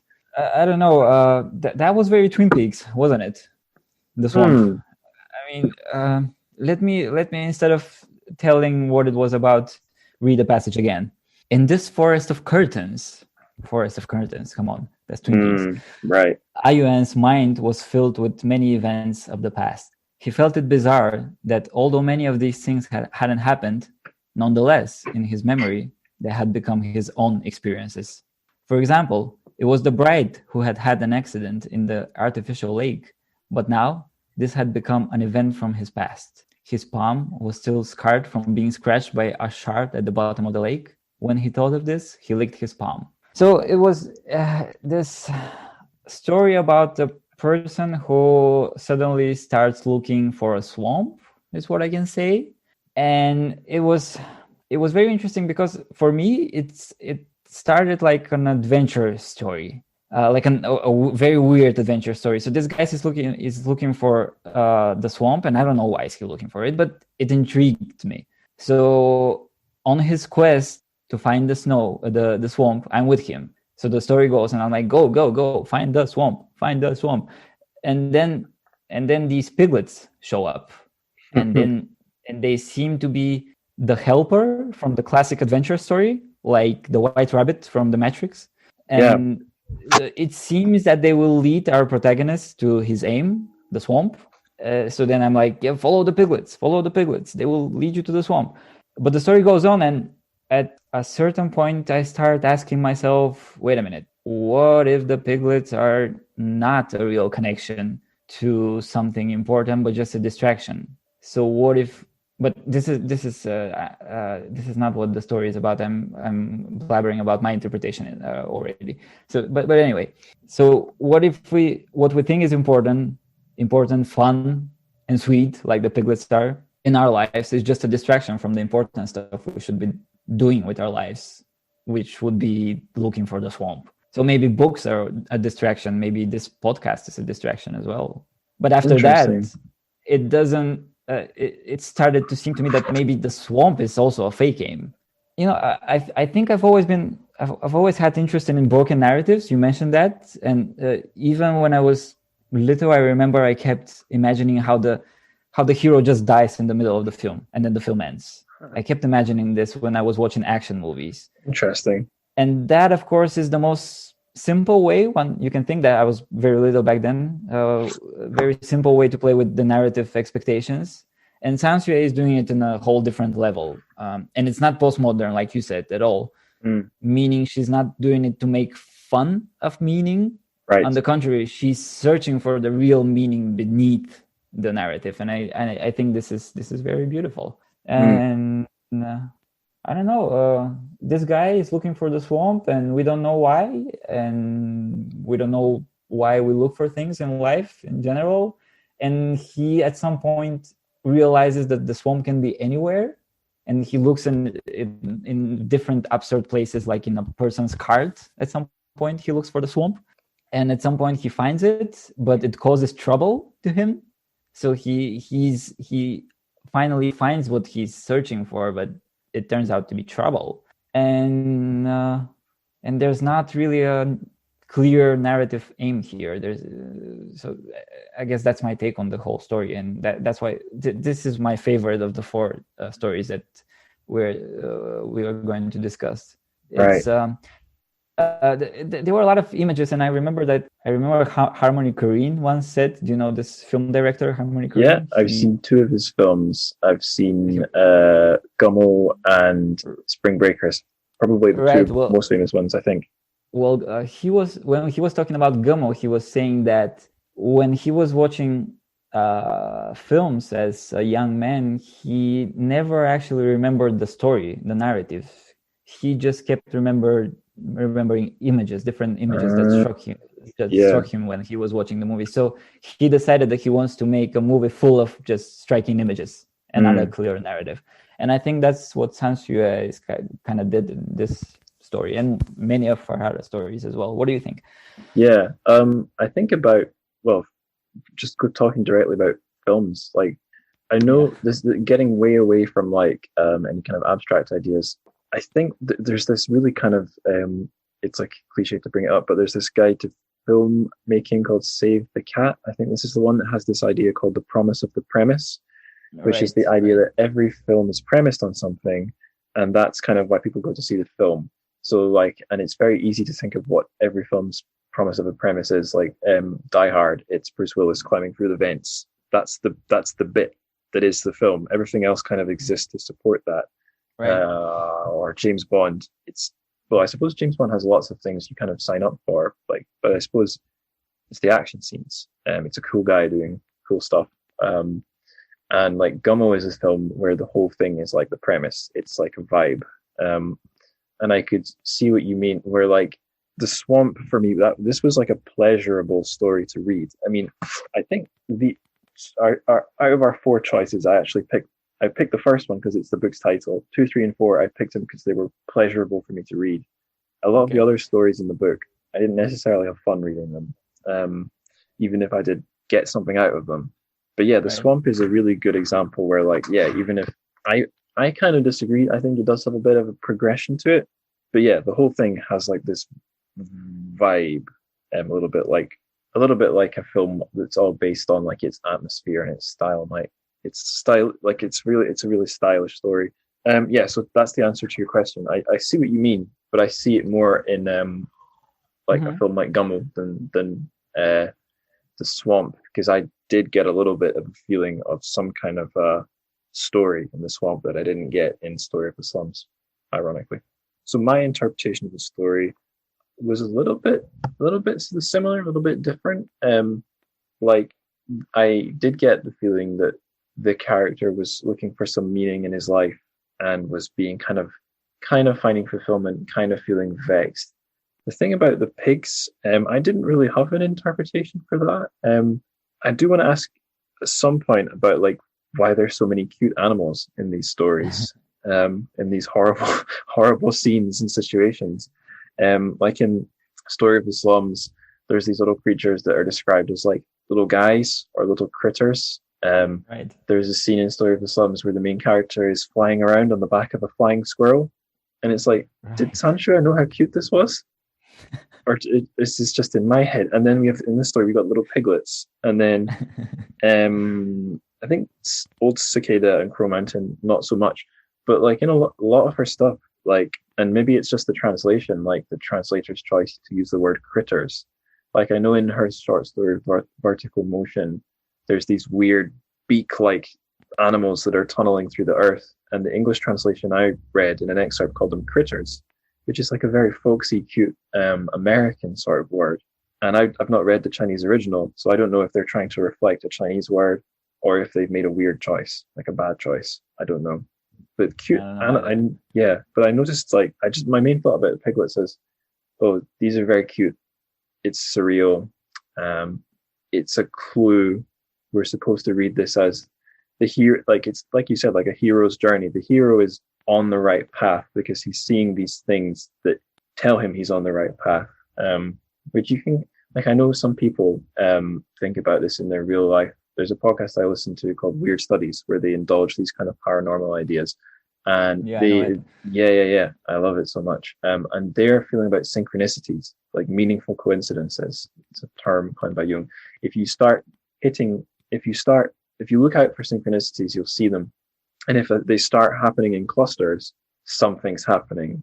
Either you're on the right path, whatever the right path is, or you're heading towards trouble. And that's kind of what I thought was up with the piglets, because there's other signs, like whenever the narrator hears the sound of bubbles, he's approaching the swamp. If he meets someone in his daily life who doesn't seem to be normal, it's a hint that they've been to the swamp. So I kind of read that as like the universe or something, or the swamp giving the author signs that he's on a sort of a mystical path, or he's on the right path to find this like hidden reality. That's what I got from the piglets, and that's not even my reading of the story. That's just using the piglets as a jump off point. Well, to me, the piglets were really this point in life experience when something seems right, really, and something seems to fit into your understanding, like you're looking for something, and you have this aim in your head, and you have this image in your head, and you tend to interpret stuff your way because you're set on a journey. And things, most of the time in TrChFic stories and in life, are not, and in Twin Peaks, are not necessarily what they seem to you. So these piglets, they're really cute, and we tend to be drawn to cuteness. And maybe that's a problematic inclination that we have in us. Maybe we shouldn't look at cuteness, but we should consider what things really are, as far as we can, because we're very restricted in our thinking and our reception to reality. So that's what I think about the piglets. So that's actually the example I wanted to give when I was talking about TrChFic stories stripping me of beliefs or inclinations or bias. Like it reminds me how hard it is to interpret something, because I mean, objectively, outside of who you are, outside of what you strive in life. Mm-hmm. And then there come these piglets, and maybe they have nothing to do really with you. They're just these random creatures that show up. But because you're you, and you tend to think that the universe surrounds you and revolves around you, you tend to think that the piglets have something to do with you. But maybe they don't. And I think that in the stories, they just don't. They're just these random creatures. You've reminded me of, so I've not like yesterday, but fairly recently, I was going onto YouTube to listen to the TrChFic do some talks. I haven't listened to him in a while. Well, an example of something insane that keeps you sane is once a year I need to listen to something TrChFic has said. And I noticed, I think I'd seen him before, quoted as saying for something like "nature is stupid," and I was like, okay, he's just being edgy. What the hell does that mean? But he was talking about how, he whenever he referenced an animal, he would call it stupid. He's like, oh, I heard about like what's your ideal life? And he describes a bear that hibernates, but he says, there is this stupid bear. I kind of got it. I was like, oh, I see what he means. He means that we shouldn't look for anything particularly great in nature because it's random and stupid. And what you were saying about not projecting your ideas of cuteness, which have just come from like your stupid monkey brain onto these baby animals. I'm sure it's my dad or people on my dad's side of the family, whenever they see baby lambs, because we do this, well, we haven't, I've missed out on it for years and we didn't do it this year because of lockdown, but we're a very bourgeois British family. We go on a holiday to the Lake District every spring as a family. So I'm not from the slums. And there's always lambs there because it's spring and it's the countryside. Well, materially you're not, but mentally you are. Yeah, I'm in Discord and Zoom, so I'm very much in the slums. Sorry about interrupting you. Yeah, it's okay. So there's always lambs there. It's a rural area with lots of sheep. And my dad or someone will always say something like, how do they grow up to be such stupid, ugly animals? It's like, at a certain age, I was like, wait, they're already stupid. In fact, they're even more stupid than sheep. And I think, when I was a teenager, my dad was he was living in the countryside, renting a house. And they met a farmer, and the farmer said something like, "You never see an adult sheep or a fully grown sheep because we kill them off before they can develop. So you never see a smart sheep either because we kill them before their brains develop." So yeah, there's like your stupid surface level reading of the intelligence of sheep, where the lambs, by virtue of looking nicer than the sheep, must be more switched on in their brain. And then the reality, which is based on like human meat consumption, where there are no smart sheep because we've shaped the world in that way. That's a nice analogy. I liked it. I remember this. I was watching a making of this movie Fitzcarraldo by Werner Herzog, and they filmed it mostly in this wild forest or something, or island or something like that. And he was saying that we tend to romanticize nature, and we tend to think it's beautiful and wonderful, but it's actually really nasty and dangerous and horrible and scary. And there are the insects that can bite you, and you can die from their poison. So yeah, this would be where I would do my Werner Herzog impression, but I don't want to scare off any potential German Patreon supporters. But yeah, like I'm sure there's a no. Do it. Nature is evil. There you go. It is horrible. There you go. Good job. Thank you. Yeah. Okay. The swamp. So the thing before I go on to the next point, what you were saying about Twin Peaks and time, because the thing that really jumped out to me in the story is time. So we have here the recurring poem in Twin Peaks. Through the darkness of futures past, the magician longs to see. One chants out between two worlds, fire, walk with me. And the thing about future past and wanting to see, that resonates for the story for me, because in my mind, this guy trying to go to the swamp, he's trying to go to this sort of weird other space where he can be liberated. So like when I was living in Shanghai, I used to try and get on rooftops, not because the view is nice, but it's like this weird other space. And I actually have a story about a rooftop I should tell you, because it's very TrChFic-ish. I'll tell that later. Okay. But yeah, the other thing I felt like this guy was trying to see was the past. Because the characters always say, this city, there used to be a swamp, they built the city on top of it. There's hints that the swamp is in a hotel, and there's talk that something awful happened in the former basement in the early, I think there's some date you're given, and it's obviously a Maoist, like early 60s, I think, or late 60s. 63 or something. What was it? Yeah. So a happy time here in the UK, not such a happy time in China, and you're kind of given, the implication seems to be lots of people were killed and buried in this, what is now this fancy hotel. We learned that there's this old woman that the narrator meets, and he meets her later again in her younger form, it seems. And that younger form has a memory of being stuck under this pond, which seems to also be the swamp. So he's meeting these different people from these different, it's like there's almost like time travel or some sort of time warping going on. A thing me and my girlfriend talked about recently is wondering, when you're walking on any piece of land, wondering who stepped here before, what happened here before. So it might depend where you are. Like if you're in this part of Scotland, it's always been fairly populated.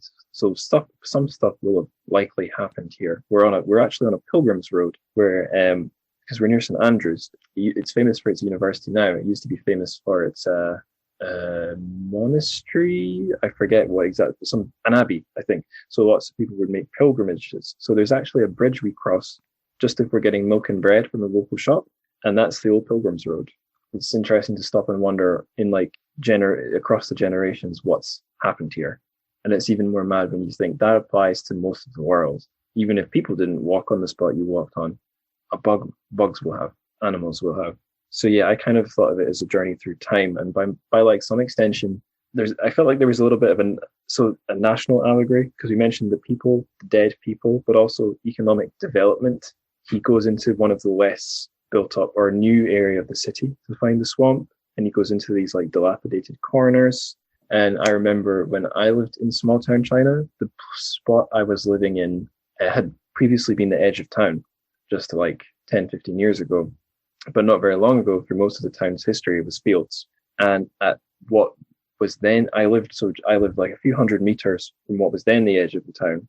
But beyond that edge, there was a construction site, and the town was going to expand again. So most of these stories, I didn't feel it was trying to say anything about China, more just about humanity, but in the kind of like idea of a place that was once an environment now being some sort of a built up area, and wanting to get back, wanting to like see into the past and see a glimpse of the swamp. Yeah, I could. That's something I was getting. There's other stuff, but I'm running out of breath. I remembered about this film I watched last year, I think. It was called Synchronic, of all titles. It's by these kind of indie horror filmmakers, Justin Benson and Aaron Moorhead. And it's about, there was this drug that people take. And when they take it, they go back in time. And they go back to the same exact place where they are. So they see what has been there years back in time. And because they usually make horror movies, so usually they will encounter something that will kill them or murder them. Yeah, so that was basically the premise. What you were saying reminded me of that movie. Yeah, it would be interesting to see a non-horror version where they just find something very mundane or slightly bizarre. Well, I guess Back to the Future then. You know? Have you heard of a film or seen a film called A Ghost Story? Yes, I have. Yeah, that plays with that a little bit, but it's forward in time. Yeah, because the character, maybe it's Casey Affleck is this guy who dies, right, and then he inhabits a house, and so he's living in the house him and his girlfriend or wife, I forget, had lived in, but she moves away, and other families move in, and he's a ghost, so he never ages, and he never needs to move house. In fact, he probably can't move house, but he stays in this place well into, well, I don't want to spoil it, but he's on it as a ghost, as a character who doesn't age and doesn't die. He's on a journey through time, and he's attached to one spot. Right. And the people who arrive in that new spot don't know what happened before, or they might know the previous occupants, but they don't know the full sort of ghost story of the place, so to speak. Well, yeah, time is something that all of the avant-garde writers seem to play around with a lot. Yuhua has an essay where he talks about mental time as opposed to actual time in reality, and TrChFic also has an essay where she says that what she writes about is the spiritual time, or the time of the soul, not of the actual time. And what she makes as, I already said that, but her short stories actually constitute diary entries about her soul condition. So yeah, nothing is really real in them, but time in our minds is really something different. Like everyone knows that, because at the one moment I could be there talking to you, and then you start saying something really boring, and then I drift off and start remembering something that happened to me 2 years ago, or I start thinking about something that I will do 5 years from now. And it's this incessant line of events that are not really chronological in my mind. So that's what these avant-garde writers are trying to play around with. Yuhua, including, and TrChFic as well, although they do it very differently. Yeah, that came up in the other like avant-garde story that I've done on the podcast. Gufei's Flock of Brown Birds. One of the stories whose Chinese name I can rattle off and remember. But yeah, there's a line in that where the character literally says, either there is a blockage in my memory or something has gone wrong with time. And my guest, Eric Abramson, favored, or he read it as, the guy has got mental problems, and he's just not, he can't process time because he's repressing his past. And I was like, yeah, that's a valid reading, but I really want time to be broken. That's much more fun. And if you're reading Tantra, I don't know. I feel like you could end up with the same two interpretations, and I don't know, in the Gufei one, it's like, here's one reading, here's the other. You can't really have both, but they're both in the story. Whereas the Tantra one, it's like, yeah, here's both readings, and they're fragmented, and you'll never separate them. Yeah, I like that. Yeah, and that won't work in the podcast because I was making little shapes with my hands, but I can describe it. The Gufei one, I had two hands with my fingers together, showing the palms, and the Tantra one, I'd spread all my fingers out and started waving my hands around like a cloud of dust. Right. It seems to me that she is trying to reach to this, how do you pronounce this word in English? Primordial state of things? Yep. Yeah. Like where everything was not set yet, and it was very ambiguous, and people and things still didn't have any identities. And in some of her essays, she stresses that this is a very important thing about understanding the human condition and the human nature, like getting to this primordial state of things, like not returning to it, definitely not returning to it, but keeping the connection with it, like not losing the connection to what had once been. Yeah, I know exactly. I think I know exactly what you mean. But yeah, this is something that fascinates me: the idea of what reality is like outside your head, and how through things like literature or philosophy, or just trying to think abstractly, you might be able to get your head around the idea. But unless you're the way you take in the world through your senses, and this came up in Moyan's Radish short story. So a guy who I wouldn't have thought of as being who you'd think of as being a bit more realist, but in Radish, one of his early stories, he was in the character Hei. He's a kid and he can sense things other people can't, and that was the thing I really hooked onto. Like, you might just be like, oh, he's a precocious kid, he pays attention to nature, or you might be like, this kid perceives more of reality, and it's maybe just because he's a kid. So yeah, like ways that you, if your senses could just be realigned, you might get snatches of this distorted world. I guess people have tried to do that, with substances, with drugs. But if your brain, who knows, like if you suffered brain damage, if your brain realigned, I'm not saying that those are good things, but your distorted reality might, even if it doesn't show you more of what's actually out there, it spells out the fact that the way we see the world is just constructed in our brains.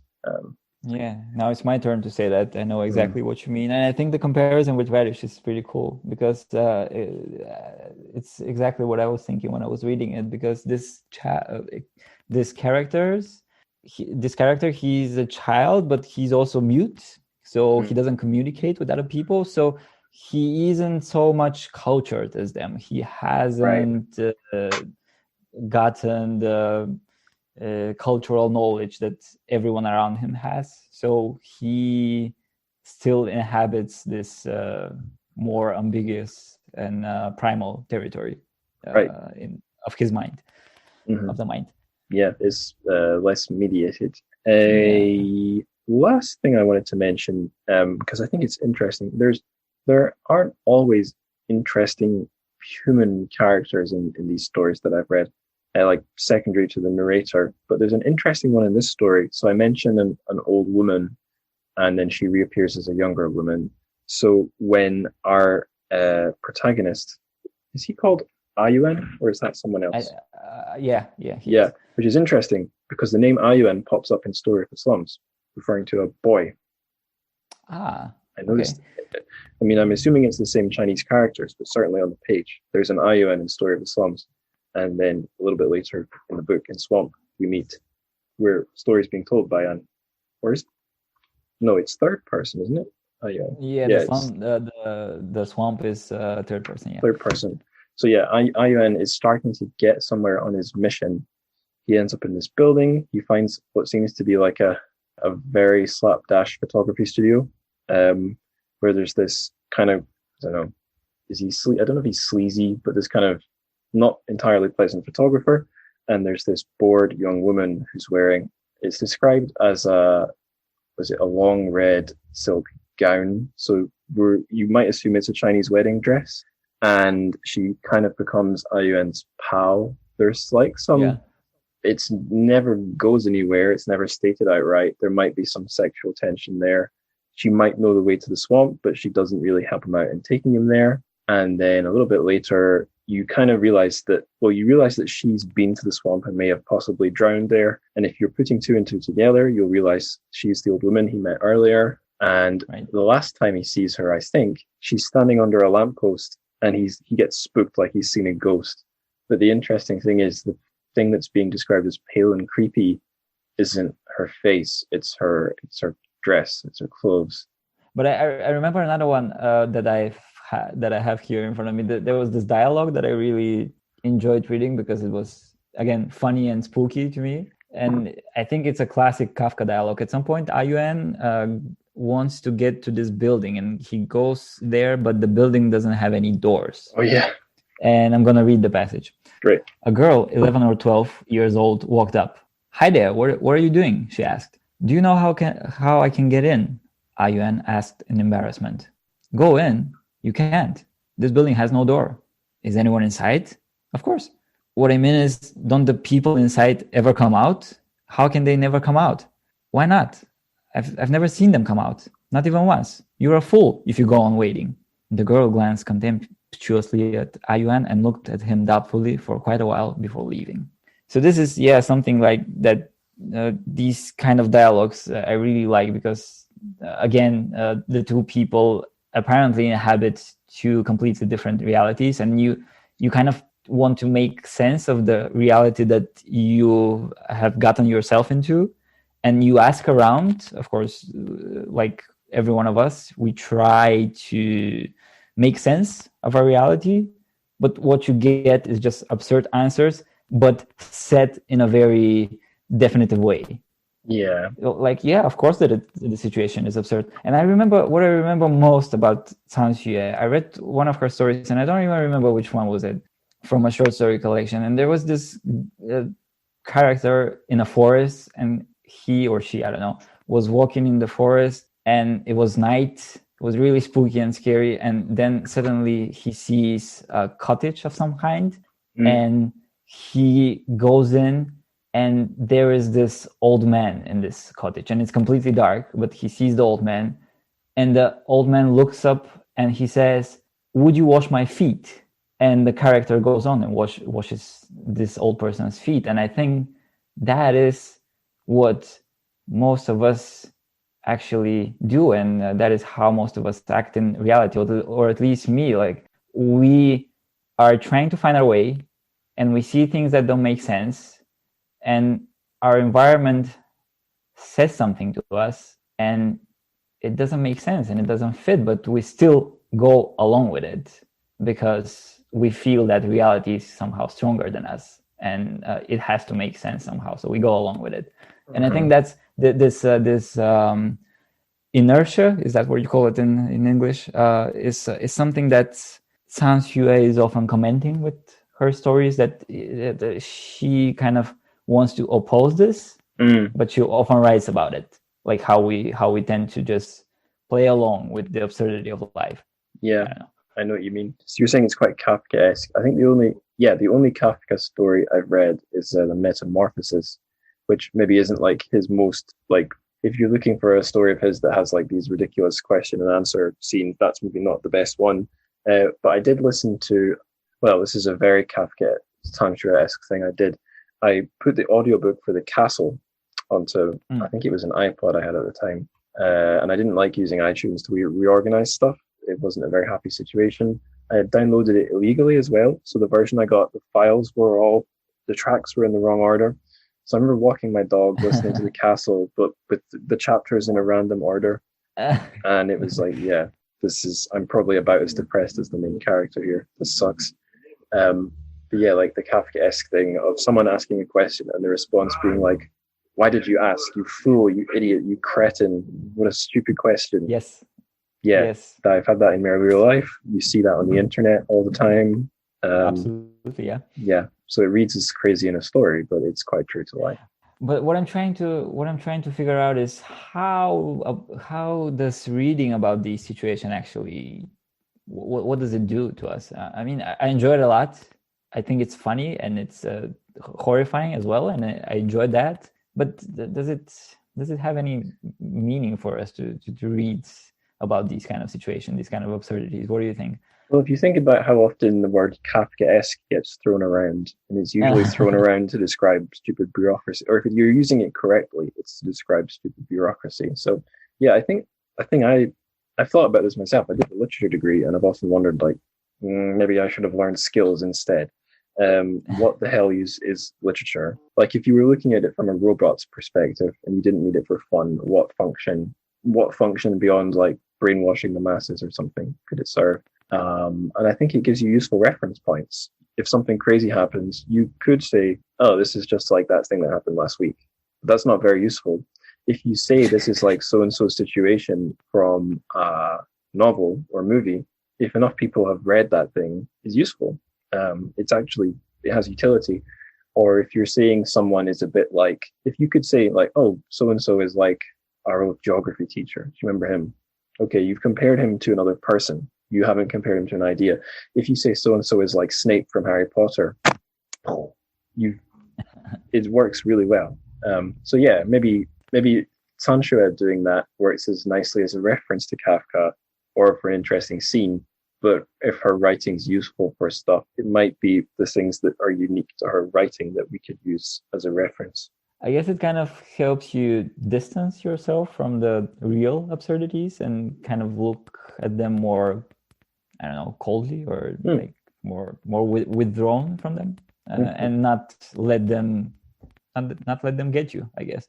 Yeah, like acknowledging the absurdity of life is, if you're going to do it, it should be as a comfort or as a way to put yourself in a better place, rather than being like, everything is meaningless. You could do that. It might feel good the same way that an alcoholic feels good getting drunk. But TrChFic really want you to do that. I don't want you to do that. As tempting as it may be. Yeah. Let's go on to the third story, shall we? Are we done with the swamp? Okay. I think so. Yep. So this one is called The Old Cicada. This is pretty different from the last two, but not totally different either. I think it's my turn to describe what I was getting from it. Okay, right. I'm just going to go through my keywords here. So the first one is non-human / animal perspectives. There's a lot of those in the book. Like right after you finish Story of the Slums, the first sentence of the next story is something like, I am a middle-aged magpie. So there's loads of animals telling these stories, or most of the stories are about animals. This one's like about like a whole cast of animals who live in a sort of like a garden area outside a residential building. So it's a weird thing, because on one hand, like when I was visualizing the garden, I was actually thinking of a back garden of a house my dad used to live in that I would go to after my parents divorced. I'd be there every second weekend and every half of holidays, and every Wednesday afternoon through to Thursday morning. So this garden I kind of half knew, half didn't. And I was thinking about it because there was a corner that had really big spiders behind the shed. And this story has a big spider who is obviously significant as some kind of stand-in for something. But the story is about a cicada. So that's an animal I never met until I went to China. It's they're known for being loud. You could even say annoying. Something like they spend huge amounts of time living under the ground, I think, and then they come out, they go up the tree, and they like sing. Well, in this story, they sing their hearts out. So we have this old cicada who lives he hangs out at the very top of this tree, and he's some kind of like a figurehead for the rest of the cicadas. They look up to him as a leader, but he doesn't talk to them at all. He doesn't communicate directly with anyone. He just sings his little cicada song. And there are other cicadas. There's a spider nearby who cicadas sometimes fall into his web, but we get a hint that they might actually want to, which is a bit creepy. And the cicada ends up becoming a bit obsessed with the spider and wonders if it's like a nemesis or a mirror self. And eventually he seems to fall into the spider's web. It happens off screen. But then at the end of the story, the spider is gone and the cicada seems to have been reborn and he's back in his old spot. That was really creepy, yeah. And in the background, there's a boy who comes out of the housing complex and he has a slingshot and he picks off the animals. He always shoots at the cicada and he always misses. But once or twice the cicada thinks, did I want him to get me? Did I want that little rock to kill me? The boy kills off a toad who lives under a rock, who also sings his heart out. Like, I guess, after the toad has been killed, the old cicada can still hear him. And at the end of the story, everyone seems to be in a sort of a daze. They're very confused about what it all means. And it's interesting because about halfway through the story, the cicada had ended up in a daze himself, wondering what is life, blah, blah, blah, blah. And by the end, the boy with the slingshot is walking around, like, also not sure what he was even doing in the first place. So that's like what happens, but what does it mean under the surface? Well, it's an animal world. We're seeing everything from the animal's point of view, but maybe because animals don't have many rational faculties, everything is very mysterious. The cicada only has like vague notions of things. Death and rebirth, I don't really know what to make of him coming back to life. Death seems to be really significant. A few of the podcasts and things I think mostly in podcasts I've been listening to, they seem to be mentioning Freud's idea of the death drive a lot in his essay Beyond the Pleasure Principle. Actually, no, this was coming up in I read 2 Mark Fisher books, and the idea that I think Mark Fisher and his other similar people latched onto is the death drive, and the interpretation of it that all matter is naturally inert, and living creatures made of living matter at the atomic level want or are destined, or their purpose or something is to return to being inert. So I wonder if something like that's going on, where the cicada and his other buddies want at some deep level to return to being inert matter, but they don't know why, because I don't know, I'm a human and I don't know why. I can't figure that one out. And the spider seems to be a stand-in for that. But then you have the boy as well. So what's the difference between the boy and the spider? The spider seems to be the deeper symbol, because the cicada is wondering if he is also the spider. I couldn't work out what it affected me. It seemed really resonant, but I don't know why. Again, we talked about the mirror before, how you know yourself through the mirror. Obviously, there's something going on there. The body and bliss. This one made more sense. And I think it was in that talk or in interviews, TrChFic said how she wanted readers to get joy from their bodies. She seems to feel really strongly about this. It seems like a contradiction, because when you're reading, you're forgetting about your body.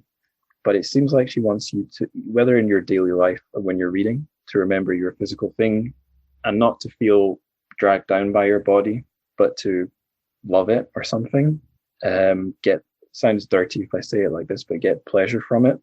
But if you think of what the cicada's doing, he loves having a body because it lets him sing. It gives him some like transcendent sort of bliss.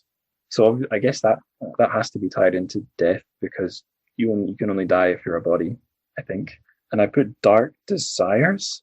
I guess, like, I don't know, in Story of the Slums, the main character doesn't seem to like want to inflict pain on himself. It just sort of happens. But in the swamp, I kind of got the feeling that the main character is chasing after something he knows might be very dangerous. So I don't know. Maybe there's some sort of idea of like self-destructive tendencies, and we go towards them, although we don't know why. That's all I got. Yeah, I don't think I got so much. I seem to have forgotten most of it, and the other 3 I remember, but this one you reminded me almost everything about it. I had blanked it out. It's very short. What you say about death, I think, is a very and TrChFic herself talks about death like with capital D, like the god of death, in some of her essays, and she says that all of her stories actually have death with a capital D in them. And there are also characters or creatures who are weird and they do not give in to death. And in themselves, they carry something that does not die and has never died. That's a quote from one of her essays. So what I was feeling, mostly not thinking, when I was reading this story, the scene where the old cicada is watching how the spider has eaten the smaller cicadas somehow has stuck into my mind. And it felt to me that this is, so like, it wasn't said explicitly, but the old cicada was disturbed by the scene of the spider having eaten his own kin. Yeah, he's not pleased about it, at least at first. Right. Disturbed and is the right word. Yeah. He doesn't know what to do, and he doesn't know how to stop this. And at the beginning of the short story, there was this sentence that I really liked. It was when the boy was trying to hit him with the slingshot. It said that the old cicada didn't know how to avoid humans' hostility, for he had never avoided anything. Right. And this seems to illustrate the helplessness of, existing at some level. We humans are helpless towards things as well, although in the situation of the cicada, we can deal with the situation of the cicada. I mean, we cannot be eaten by a spider or something like that. We can crush the spider because we're humans. But this is, I think, a very important moment of the development of the human mind and body as well. So I was imagining how many years ago, humans were as helpless and disturbed by these natural tragedies, and they, like the cicada, couldn't do anything about it. And very slowly and very slowly, during a long period of time, somehow this kept disturbing them, and this disturbance resulted in humans evolving into a stronger animal. This is what I got from this scene mostly, and from this whole story. It's not everything in the story, I'm sure, but this is mostly what I can say about it. That rings very true to me, especially the thing about the very basic idea of the cicada witnesses, or maybe even learns about death being in the world and then decides to do something about it. Trying to think if I guess a lot of religions or myths of the origin of humankind have some kind of moment where evil enters, because even if it's not death, the kind of inconvenience of being alive enters the world. So like, right. When Adam and Eve get chucked out of Eden, it's not just that they have to fend for themselves, but they're going to have to deal with bad people like Cain. I guess Cain and Abel. That's a moment where evil enters the world, but Eve has to deal with childbirth being awful. So, and then I guess human civilization follows, and it's a big mess from there. But people always try to do something about it. Or the other one I can think of is like Pandora's box. So I guess it's different from this old cicada story, but again, there's a moment where everything bad in the human world comes into existence, and then again, that determines everything that follows. You have to then deal with it. I guess we are still kind of terrified from that. We seemed to have forgotten a large part of this horror, because I mean, we seem a lot more, what's the opposite of vulnerable right now? Impervious? Okay, I don't know that word, but okay, we seem a lot more impervious than we have been like 1,000 or 10,000 years ago. But the horror is still there, the death from dying, and also the thing that you said, the death drive, because death is scary, but so is life. I think Sansuya mentions in one of her essays again that her stories are a dance on the knife of death or something like that. It was, I'm not quoting exactly, but yeah, it was something like that. So yeah, death is always there, and it terrifies us, and it also draws us. Yeah, so the place I'm staying right now, it's a sort of like a cabin almost on the road to St Andrews from Dundee. It's quite a busy road. We're separated from the road by a wooden fence and a bush and a little bit of distance. But there's a lot of lorries go up this road, and occasionally I have this thought, like, what if a lorry just swerved and then hit the wrong part of the house? Game over. Or like when I'm walking alongside the road, especially, but there's no bush and there's no fence and there's no walls. there's just this little sack of meat which would not win in a fight with a lorry. So I guess it reminds you you're an animal, just like you're never that far away from being extinguished. Yeah, I agree. Yeah. Yeah. Should we go on to the next one? Yeah. Okay. So this one, I think this is a decent one to end on because it reminds me a lot of the first two we did. So this is Crow Mountain, and yeah, I think it's your turn. Well, it's again bits and pieces. I don't claim to have remembered all of it, but I enjoyed this one a lot. It was very, again, scary and funny, and so it's about these two girls, and there's this building called Chǒu Mountain, and one of the girls has passed by it when she was little, and she has always wanted to go there since. And finally, her friend takes her there because her uncle works or lives in the building. So they go in, and somehow suddenly they get separated, and they still can hear each other's voices, but they are in different spaces. And the friend seems to be somewhere where there are cherries and somewhere where there's light. And our main characters is in a completely dark place. And she seems to be somewhere at the bottom of the house, while her friend seems to have climbed up a few stories. And our main character is really scared, and she wants to get to the top floor where her friend is. And her friend keeps saying, yeah, just make a few steps and you'll be right here. But the story goes on, and she keeps just, although she walks, she keeps staying in the darkness, and she meets the friend's uncle, who turns out to be a giant, a very interesting figure. And this part is kind of lost on me. And I remember suddenly they come out and they're together outside, and they are heading home, and the friend says that she's says to our main character that she's always welcome to go back there with her anytime she likes. And our main character is really glad to hear that. She says, I cheered up as soon as she said that. I had a secret. This was our secret, Tinglian's and mine. And I think that's how the story ends. So I tried to stick to facts just now and not stick in my interpretation. What meaning did you see? I don't know. I like this one about. I really like how it ended, because the girl had a terrible experience in the house. Like she really wanted to go there, and she had a really terrible experience and really scary. She was scared all the time.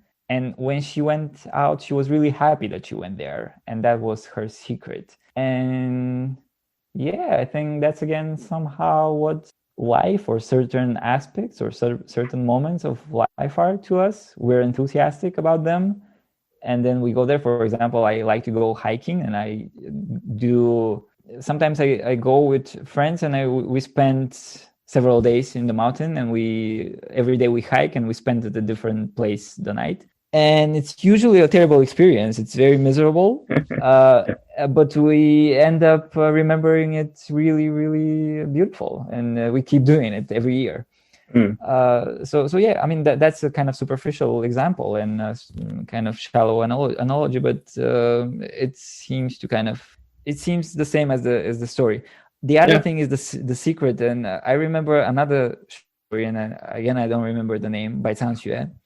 Where the character was burying something under a tree, and he was saying that it's not that he wants to keep the thing or to hide it. He just wants to have buried something that he only knows where it is, like to have his own secret. So it's not an important thing. It doesn't matter if anyone finds it, and it's whatever, but he has this in his mind and no one else knows about it. So it's important that he has a secret. And I don't know, I haven't analyzed that since I read it. I read it a long time ago, but I really love it. I think it's beautiful. I think I know exactly that feeling, and I think the reason it appeals to me is because you haven't just got a secret in your head, you've claimed a little secret space somewhere on planet Earth that's yours. And if it's well hidden enough, your thing's going to stay there forever. So I wonder if space, I think definitely in this story, physical space seemed to be key. I mentioned verticality before, and a thing that I kind of got in the first reading but got even more out in the second reading is our narrator, she's called Chuhua. Chuhua walks in and she's expecting a building with stories, as any sensible person would. But the building she walks into is like a black space with no steps, nothing. It's just space. Although she finds like a pillar of light, she finds walls. They're outside walls, but she's got nothing that would help her get up. But she just takes steps through the air and is able to go up the way. She goes, again, she moves a little bit on the horizontal plane, I think to find walls just for security, maybe if I'm remembering right. But the point is that she's going up, and she thinks that her friend Qinglian is at the top, so that's where she wants to go. And she thinks Qinglian is, if some version of Qinglian really is in another place, it's a mountain valley, so it's somewhere high up. The idea of like wanting to go to another sort of dimension or layer of reality, I like that. And one reason I liked it is because it reminded me a lot of The Swamp and Story of the Slums, something that was binding the stories together. And this is where my story about the rooftop comes in. Because they go to like an abandoned building in a semi kind of a zone that is somewhere in the transition between like farmland or wasteland and becoming urban, just like the swamp. And there's a person living there, and it seems like he's this security guard for a building that does nothing. So he's like kind of almost like officially mandated squatting. He's in some weird, like, what the hell is his residence? And it made me think, yeah, this seems kind of specifically Chinese. Although there's something similar going on where me and my girlfriend are staying, because we live by a stable owned by a family. And although we live in a little cabin, there's like numerous actual caravans here where members of the family seem to live, but they're not official postal addresses. We think their post just arrives at the main actual house. So like these people remind me a little bit of like Chinese janitors and guards who have got some weird semi-official residence. But yeah, the story is there was a rooftop I would go up to quite a lot because it was near where I lived, and it was never locked. But there was it was in this big residential tower, but there was this sort of like what do you call it? Like a cuboid at the top. It could have been anything. I assumed it was a storage room. But upon going there like a second or third time, I could see there was windows and a door and possibly signs of residence. And one time up there, I definitely heard someone moving around inside. And that reminds me a lot of this story. Okay. Some sort of shadow being living in this non-space. Yeah, I remember something similar, by the way, in my hometown. Because I'm not I live in Sofia, which is the capital of Bulgaria right now, but my hometown is in a smaller city. And my father used to be a principal of this school, which is closed down now. And one time, a few years ago, I decided to take my girlfriend to go show her the school, which is completely deserted right now. And no one is there. And we go in, and suddenly there's this guard there inside. And we started talking, and I asked him, what is he doing there? Well, of course, first he asked us what we're doing there. But and he said that he's guarding the place. And I asked him who is paying him for it. And he said, the city is paying. And this completely deserted school, completely deserted building. I guess maybe still the rational explanation here is that some equipment might still be there, but the question is, why don't they just move it somewhere safe and just save themselves, like save this person the job of just guarding a completely deserted place? I don't know. Yeah, that you reminded me actually. My first year in China, so I wasn't living in Shanghai. I was in a small, a town in Zhejiang province. And I got I got asked if I'd like to do some work on the side on a weekend in, it was Xinshe, so just like New Town was the Chinese name. But Xinshe was a little bit of a strange name because within Xinshe, there was Xinshe Gujian, Xinshe Ancient Town, like a water town, canal town sort of thing. And the teaching job took place at this abandoned school, just it wasn't an ancient school, but it was sort of next to the Gujan. So it was next door to a Buddhist temple, which I think you could sometimes visit if you're visiting the ancient town. It was an abandoned school, but it still had a gate guard. So the Chinese teacher who ran this sort of like weekend school, she drove me there, she goes up to the gate guard and gets the keys, or she has some relationship, some blanchi with this gate guard. And then we go and teach a class in this abandoned, empty classroom. And she tells me the story like, oh yeah, there's a vegetable plot there, but it's disused. This vegetable plot was full of bricks. We can hear lots of dogs barking. And she's like, oh yeah, there are lots of stray dogs, but there's one man who collects them all and looks after them. Yeah, there's a Buddhist temple there, but it's built on top of an old one or is semi-abandoned or something. And all of that is so like, I don't know if it's so Tantra, but it's so this book. It's so Story of the Slums. Stuff old and new and abandoned and present and absent, all built on top of each other. So yeah, if I hadn't lived in China, I might not have enjoyed this one as much. That's interesting, by the way. I remember I had a teacher who in China when I was doing my master's who spoke a little about TrChFic, and he was claiming that he being almost as old as TrChFic, or I think he was older, knows exactly what she's writing about. Interesting. And he was claiming that the younger generation or foreigners wouldn't know, because maybe he was claiming that she was writing a lot about the Cultural Revolution, and we not knowing exactly what took place back then cannot make the analogy. Right. So, but that was, that claim seemed interesting to me, because TrChFic herself claims that she writes universal stories as well as her favorite writers like Dante and Borges and stuff like that. She claims that their stories are about the human psyche, the human condition, and they're universal and they can be read by any reader in the world because human nature is universal. It's not national. That is interesting, because that's given me a thought. So I know Sandra has said, or has been quoted a few times, saying the thing she likes about Kafka stories is the sense of freedom you get, which is like, on some level you see what she means, because it's like experimental literature, but on the other level you're like, what? Those stories are about being trapped. They're about the opposite of being free. And it's reminded me of an author I covered on the show called Wang Shuo, who was Liu Mang, hooligan writer, who was a youth during the Cultural Revolution and used the time. He was able to like skip class, mess about. And I have like a manhua, like a Chinese comic book that got translated into English. It's part one of an adaptation of one of his books about his school years. And the whole point is he's running around having a lot of freedom as a youth, but during this time you'd think of on the surface as being very unfree. And he's able to get away with all this because everything is kind of disorganized, chaotic, and how can I say this?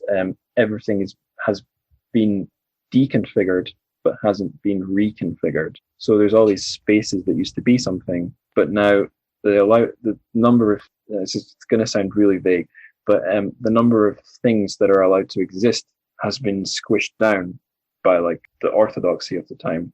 But if the only things you can have are revolutionary and Maoist, most things and places that exist are going to be reduced to nothing. And that gives you space to turn it into whatever you like, provided you're not, doing it. If you're doing it privately, that was very vague to the point of uselessness. But I'm just trying to guess at what that old teacher was saying might have meant. Right. I don't know. That was interesting about freedom, though, because recently I had an argument with a friend of mine. He was claiming, we were talking about transgressive literature, and he was claiming that Kafka is the most transgressive author there is.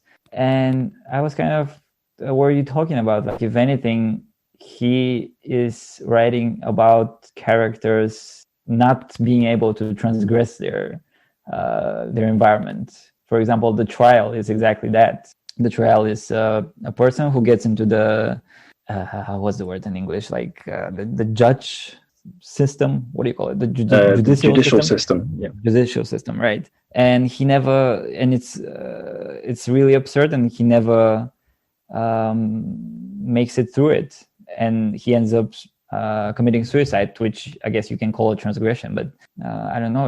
I agree with you that Kafka's stories seem to me, or at least the ones I've read, The Trial, for example, seem to me about characters who are being trapped and they are not able to transgress from their environment.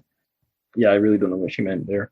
So this was like a story where I felt there was a little bit of some conventions. There's like a twist ending where we learn that Qinglian wasn't really, or at least the Qinglian that we know in this plane of reality wasn't up in a mountain or a valley. She was just hanging out with her uncle. So you have a twist ending, and you have some sort of a dramatic relationship between the characters that ties into the surreal themes. Because Zhuhua is, I guess, I don't know, I have a little sister who is, what is she now? 13.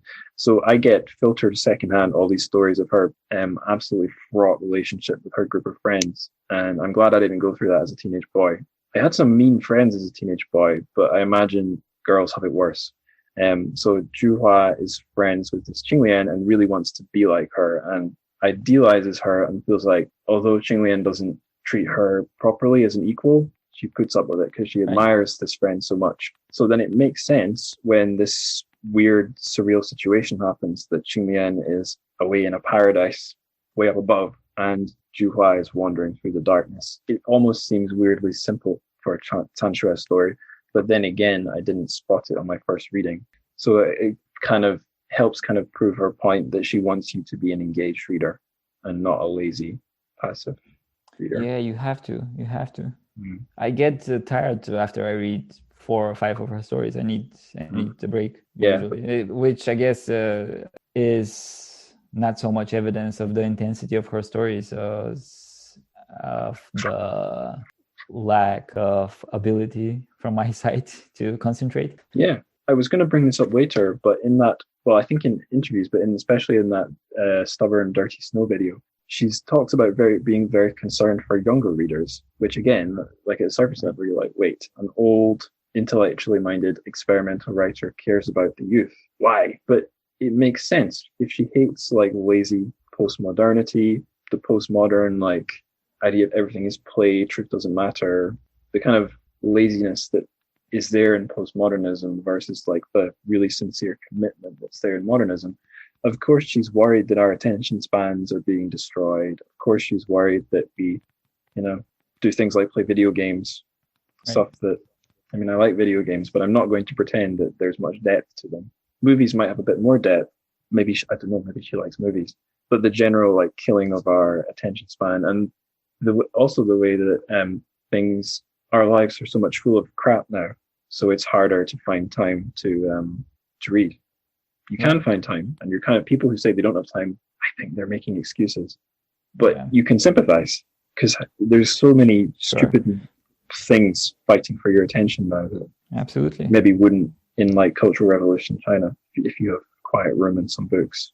I agree. So again, even if I don't get all of the contents of her stories, I still somehow want to make this exercise and try to understand. And I know that's another thing actually that the same teacher, he and I were talking at one point, and I confess that I don't get everything from his lectures. That I just the language is a barrier to me because my Chinese wasn't so good back then, and it isn't so good right now as well. And he said, yeah, maybe you don't understand everything, but you want to understand, and that's the important thing. I think that's the important thing while reading Sanskrit. Of course, we are not obliged to try to understand every piece of literature that comes across our eyes and hands, but I think Sanskrit is worth it somehow. I don't know. I've read only one of her novels. She started writing novels at the turn of the century, I think. And I don't know. I don't remember having a very good experience with it. There were parts that really struck me, and they were so beautiful and wonderful. But there was so much things that were just unnecessary to me. Maybe the problem is with me, but I had a really hard time, and as much as I tried to concentrate, I didn't manage to get out much of this novel that I read. It was Five Spice Street. Right. I think it's her first novel. Mm-hmm. But I'm eager to try more. I'm eager to read that Love in the New Millennium as well. To try it. Mm-hmm. I have it right here with me. Yep. Well, yeah, my experience with these 4 stories, like I said, the long one that could be like a novella or something, Story of the Slums. Yeah, I was kind of zoning out, tuning out at points, but these 3 shorter ones, I got something out of. And like now knowing how she writes, like not really editing, just a blast an hour at a time, that does sound a lot more conducive to writing short stories than writing novels. Because novels, a good novel doesn't have to be anything, but as I understand it, a novel needs to kind of reference itself. It needs to build a world. It needs to give the reader a helping hand to, keep reading, keep their interest. Yeah. I think it's, well, I'm just saying the conventional wisdom here, but you can experiment a lot more in a short story because you don't have as many kind of, you don't have the constraints that length lumps on you. So that would make a lot of sense to me. You need some kind of consistency in long form writing as well, which is, I don't know, maybe if you write every day, you can achieve it, but still it seems harder to do it if you write 300 pages than if you write 30. Yeah. There's a thing just from Chǒu Mountain I want to read. So just an example of like where close reading really helped me, because in a lot of good surreal short stories, things kind of slip by you. And you're in a really good surreal short story, you're like, wait, when did everything become so strange? I didn't notice. So this second time reading Chǒu Mountain, I flipped back a page or 2, which was a bit perilous because I was reading in the bath. But I managed to not drop the book and find, I was looking for the bit where Zhuhua like crossed the threshold into a weird space. Like I wasn't sure, did it happen gradually? Was it said outright? Like what? And I found that basically the transition into like another world is never said outright, but it's kind of done off screen or between the lines. Okay. So I'll read it and you should see what I mean. Go. Her uncle lived in the basement. Jinglian knocked several times, but he didn't come to the door. Jinglian said, "He's always like this." She said we could go inside first and look around. As soon as she touched the door, it opened. She dragged me in. The door closed with a creak. We could see nothing inside. Jinglian, where are you? I sounded like a mosquito. My voice was distorted. Zhuhua, I'm in the mountain valley. Take it easy. Just lift your feet high and walk. Her answer came from somewhere far away, and I thought she must be somewhere above me. So if you're just reading passively, you're like, oh, they've got separated. That's weird. But if you're reading again, you're like, oh, right, okay, so it wasn't said outright, but when the door opened or when Zhuhua was dragged in, something happened that wasn't stated. And now the two, well, we learn later, the two have been separated. Real Jinglian is with her uncle now, in reality. Zhuhua is in some void space, and imaginary Jinglian, or whoever she is way up in the mountain valley. And something is going on with reality because Zhuhua's voice is now distorted. So, yeah, even if this was like a sci-fi or a fantasy story, there's so much going on there.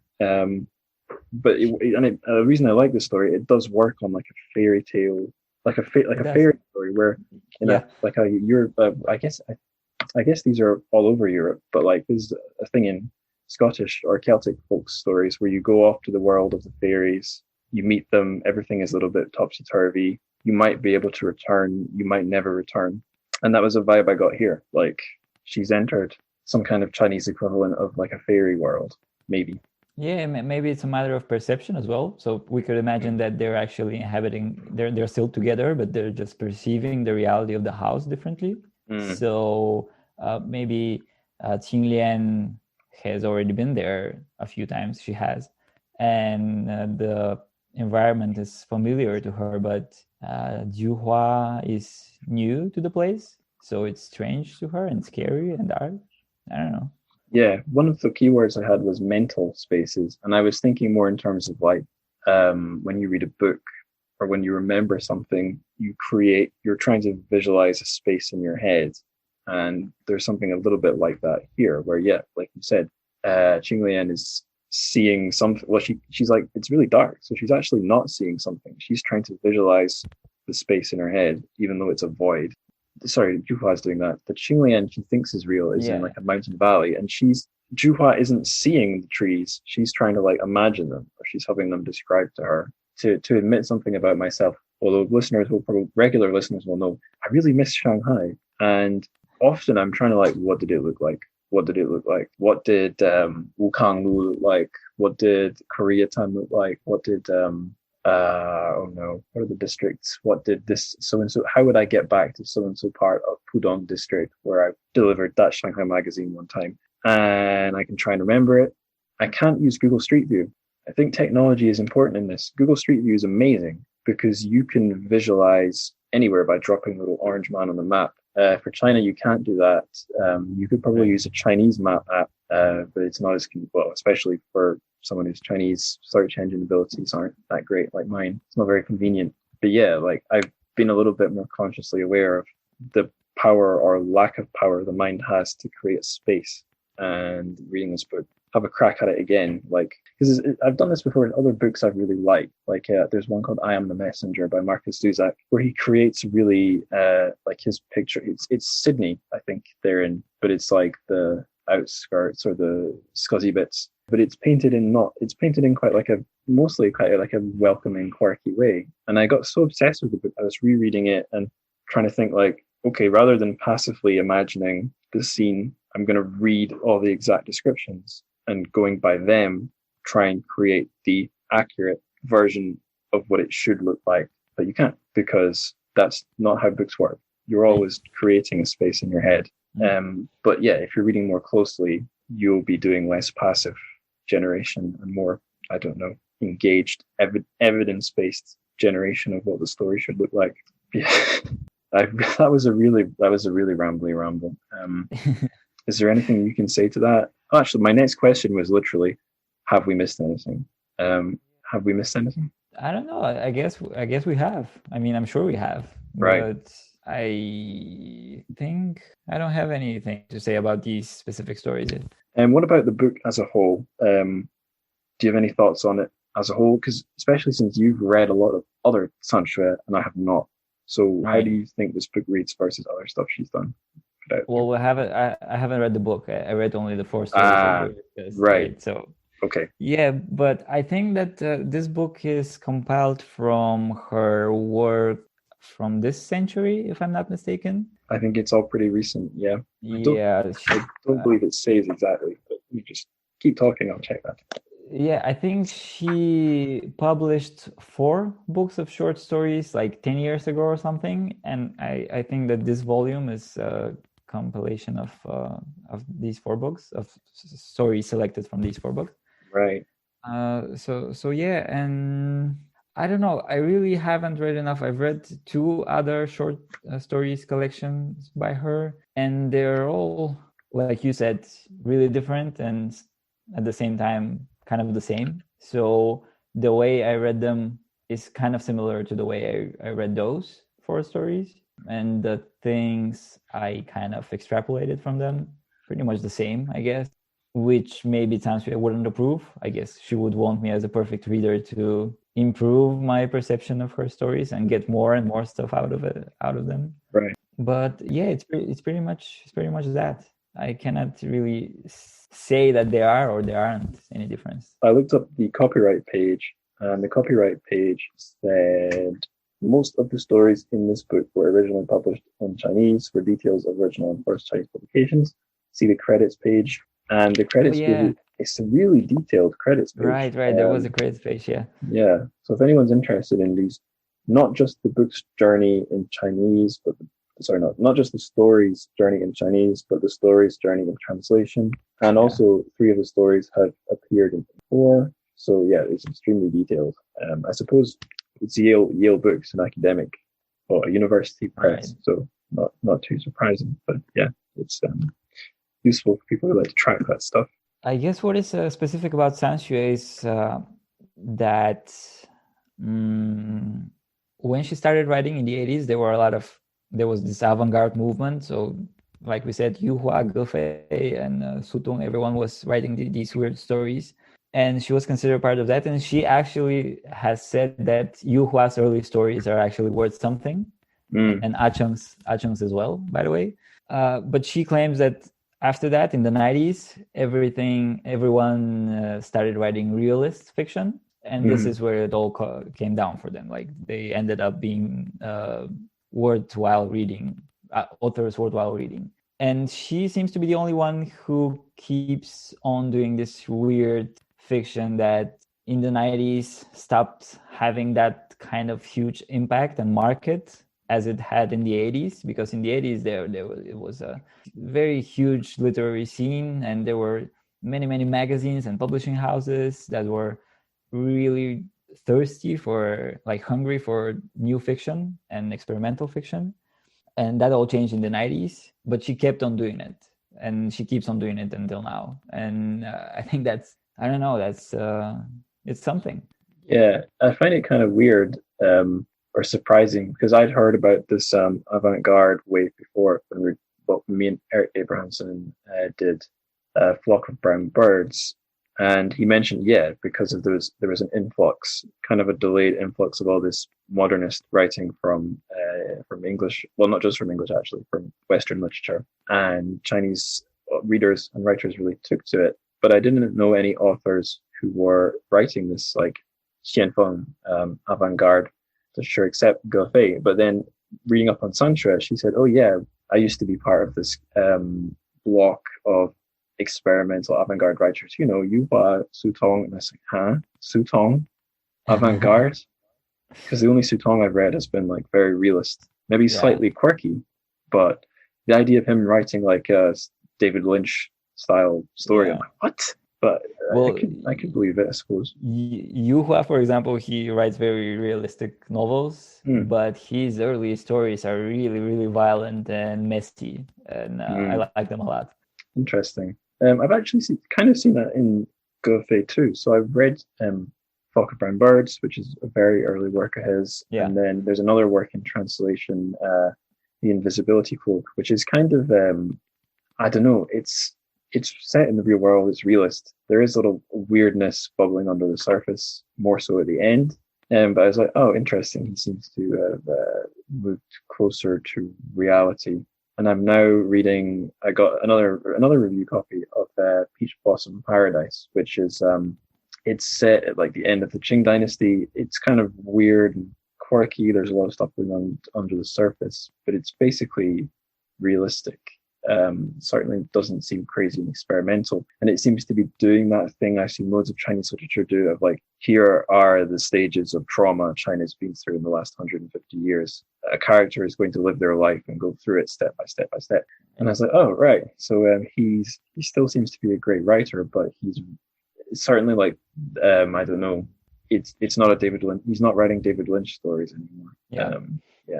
And I could see why someone like TrChFic would be like, I don't know, she kind of reminds me of, like, maybe the teenager who got into heavy metal age 14 with all their friends, and then their friends all gave up on that because, it didn't get them invited to the parties or whatever. And she's the one who's like, what are you doing? We had something good. You've all sold out. Da, da, da, da. That's a wonderful comparison. I love it. I could see her listening to metal. I can see her listening to metal too, although she probably listens to classical music, like the punk rock of the classical music. What would that be like? The early 90s? I'm not really versed in classical music, but if there's metal in the classical music, she would listen to that, like something that is really wild and crazy. Mm-hmm. Yeah, totally. Yeah. I'm not going to pretend I can talk about classical music though. Me neither. No. All right. So this is going to be a longer episode. That's fine, but let's keep moving. How to read the book. Okay. So I think we'd said before, this is something where I'll talk about things I saw reading up on TrChFic, and then we can bounce off that, because the first thing was about logos and nous. I believe this was an interview she did again. So it's trying to bring two opposite things together. So she has this theory that people have a logos, a rational language-based faculty, and nous, which is like, they're both yourself, but your nous, I think from what she said, it's your individuality and your creative energy.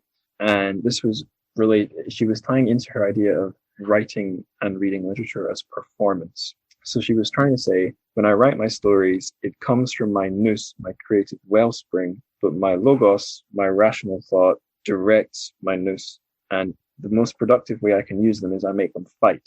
So it's like, I don't know, when you have like your intuition leads you one way and you try to like intercept your intuition, but then your rational mind points you one way, but you don't want your rational mind to be the master. And her way of thinking about that seems to be they have to find some kind of a way to wrestle. And that's how the literature is created. And she wants you as the reader to do the same thing. I don't know. I mean, it's such a struggle for me to get my head around what she meant, but I can't really easily relate it to being a reader or a writer, more than to say, I think as weird as it is, there is some common sense to it too. Like I can see what she's on about, but I don't think I have anything very deep to say about it. Do you have any thoughts there? Yeah, I guess it makes sense, because especially after, if we have to put it in, and we don't have to, but if we have to put it in a historical context, again, literature before that was always about black and white. Like if you're not good, you're bad, and if you're not with the revolution and stuff like that. And she, with her stories, is trying somehow to dissolve these dichotomies, like all kinds of dichotomies, good and bad, male and female, light and dark, and to just again take us to this primordial state of things. Yeah, one of those 90s essays I read on her that was trying to look at her politics, their way of doing that was using her life story. So they said she was raised by these devout Marxists in a Marxist country, and what happened to them? All of their kind of high-minded ideas just got them in trouble. And so the kind of purely rational, spiritual, or at least like spiritual in the sense of like living in a world of ideas and trying to be rational and philosophical, led to suffering, or it led to rejection by the powers that be. So the essay writer was saying her sort of workaround, or her response to that, is if she writes this impossible to nail down stuff that refuses to work in the categories anyone else assigns, she has some sort of space to do her thing. And yet outside of, maybe that's what she means by Kafka. If you have your own framework and you don't let anyone else's framework inform how you write, if you preserve your own light, no one can mess with you. You see what I mean? If you don't even speak a language that will get you in trouble, then you are in charge. You have freedom. Yeah, and about what you said about performance, I think I remember one of her essays where she says it's again about death, that there is danger from all sides in her stories. So death looms all the time. And what her performances do is that they show not the victory of death, but, and I'm quoting here, the hope and glory of life. So that is there all the time, and it looms all the time, but she celebrates, as much as cliched as it sounds, she celebrates life. And I guess she said that her stories are kind of, there are performances. So outside of them, she's not really this weird old lady interested in abject things. She's just, I guess, a normal person. But what she does is like these meaningful performances that have this certain kind of aim that she's set to go after. Yeah. Speaking of performance, I should mention now before I forget, she doesn't seem to do it very consistently, but she refers to TrChFic in the third person. Right. It would be more accurate to say she refers to TrChFic in the third person sometimes, because like in that Dirty Stubborn Snow video, she speaks English and she's got a very strong accent, but it's very clear English. So actually, I really enjoy listening to it, and she's a great speaker. But sometimes she says, my experimental literature, and then other times it's the experimental literature of TrChFic, and the two are interchangeable. But she's not saying outright, TrChFic is a performance, but she says my work is a performance, and she says TrChFic is some kind of a persona. It's not just me. It's not just like Sutong being Sutong. yeah, it's kind of a role, I guess. It's weird. I don't know. I guess, I mean, you can't really accurately imagine any author's life unless you're actually their friend. But on one hand, in one way of looking at it, I can see her just being a very normal old lady. On the other hand, I can see her being just as eccentric as she seems. But it's not my business. She's not my friend. So yeah, true. Yeah. Well, she does seem like she has this crazy look into her eyes that when you see a portrait of hers, she does seem weird, but like in a good way. But we don't know, I mean, we can only speculate. And do we need to speculate? I don't know. I don't think so. No, she seems really switched on. Like she doesn't, like, it makes sense because she's so insistent on being active, not passive. She's so insistent on like the importance of reality. Again, you wouldn't, if you come into the story blind, you'd think this is a surrealist. This is someone who doesn't care about reality. But as we've said already, she cares so much about reality. She talks about logic a lot. I think that's the thing when she talks about the West or Western philosophy, the thing she's seeing there is rationality. Yeah, I didn't go into this so much, but she doesn't, I don't, on the podcast, I don't try and say, I try to avoid saying the West is this, China is that, or the East is, because, well, number one, you can generalize and look very stupid if you can say stupid things by generalizing, but also, it's the internet. People will call you all sorts of mean words if you essentialize the wrong things. But she doesn't seem to care about that. She has, in her sort of way of viewing things, she's happy to call herself like a Chinese, an Easterner. This is the West. This is the East. They are opposed. They can be unified. But again, maybe it's all part of like a performance. Oh, sorry. What I was trying to say was, she's insistent that you can construct things. Reality is important. There is a rational spirit. She sees, like, this is not me saying this is me trying to quote her. She believes that there's like a rational spirit in this, whatever came out of like modernism or Western philosophy. And that's what she's trying to make use of or sustain in her writing, which just seems on the deep level, you're like, yeah, do it, Sanshua, lead us to the truth. When you read the stories, you're like, reason, rationale, what are you talking about? It's a rat running through hell. My intuition doesn't know what to think. It doesn't know whether to be like, you are really onto something or you're cuckoo. I think she's more onto something than cuckoo, or not, you're cuckoo. You are deliberately overcomplicating things. You know what I mean? Yeah, I know exactly what you mean. And there seem to be a lot of those cases in the 80s, exactly in China, for example. I remember this. There was this poetry manifest that I read. It was really interesting. I read it like 10 years ago, and I was really enthusiastic about it. And it's a manifest of this new poetry magazine that I was about to get started publishing in the 80s. And theory was really very interesting to me. And then I started reading the poems. And to me, it had nothing to do with the theory. So again, I think I actually enjoy more reading TrChFic's essays because they're a lot more clear, and I can understand everything she says basically. But still, it's not without any effort from my side. It's not without effort from my side. But and I think, I don't know if someone would claim that she actually achieves what she states that she wants to achieve in her essays, in her stories. I guess you say that she doesn't really, and I tend to agree with you. So I think she does to some extent, but I don't know. Oh yeah, definitely, yeah. Yeah, to some extent, like, it's boring high school essay answer. To some extent, she does. To some extent, she doesn't. I think it'd be worth reading right now, because this wouldn't have been on your PDF because it's on the jacket sleeve here. It's the blurb for the book, and I get the feeling that they were trying to use her ideas to sell the book, and it kind of didn't help me. It helped me more after the fact. So here's what it says: TrChFic's stories observe no obvious conventions of plot or characterization. Okay, that's true. That is the only rule they follow. I don't think that's true. No.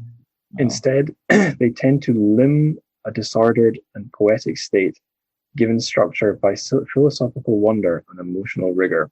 Again, like, I see what they're on about, but I hate the sentence so much. Combining elements of both Chinese materiality, love of physical things, and Western abstract thinking, TrChFic invites her readers into an immersive landscape that blends empirical fact and illusion, mixes the physical and the spiritual, and probes the space between consciousness and oblivion.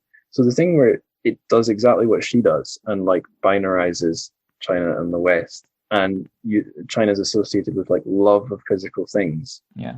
If it was a Western person writing that, I'd be like, and you assume it is because it's Yale books. It's like, okay, you think Chinese people love physical things? Like, steady on.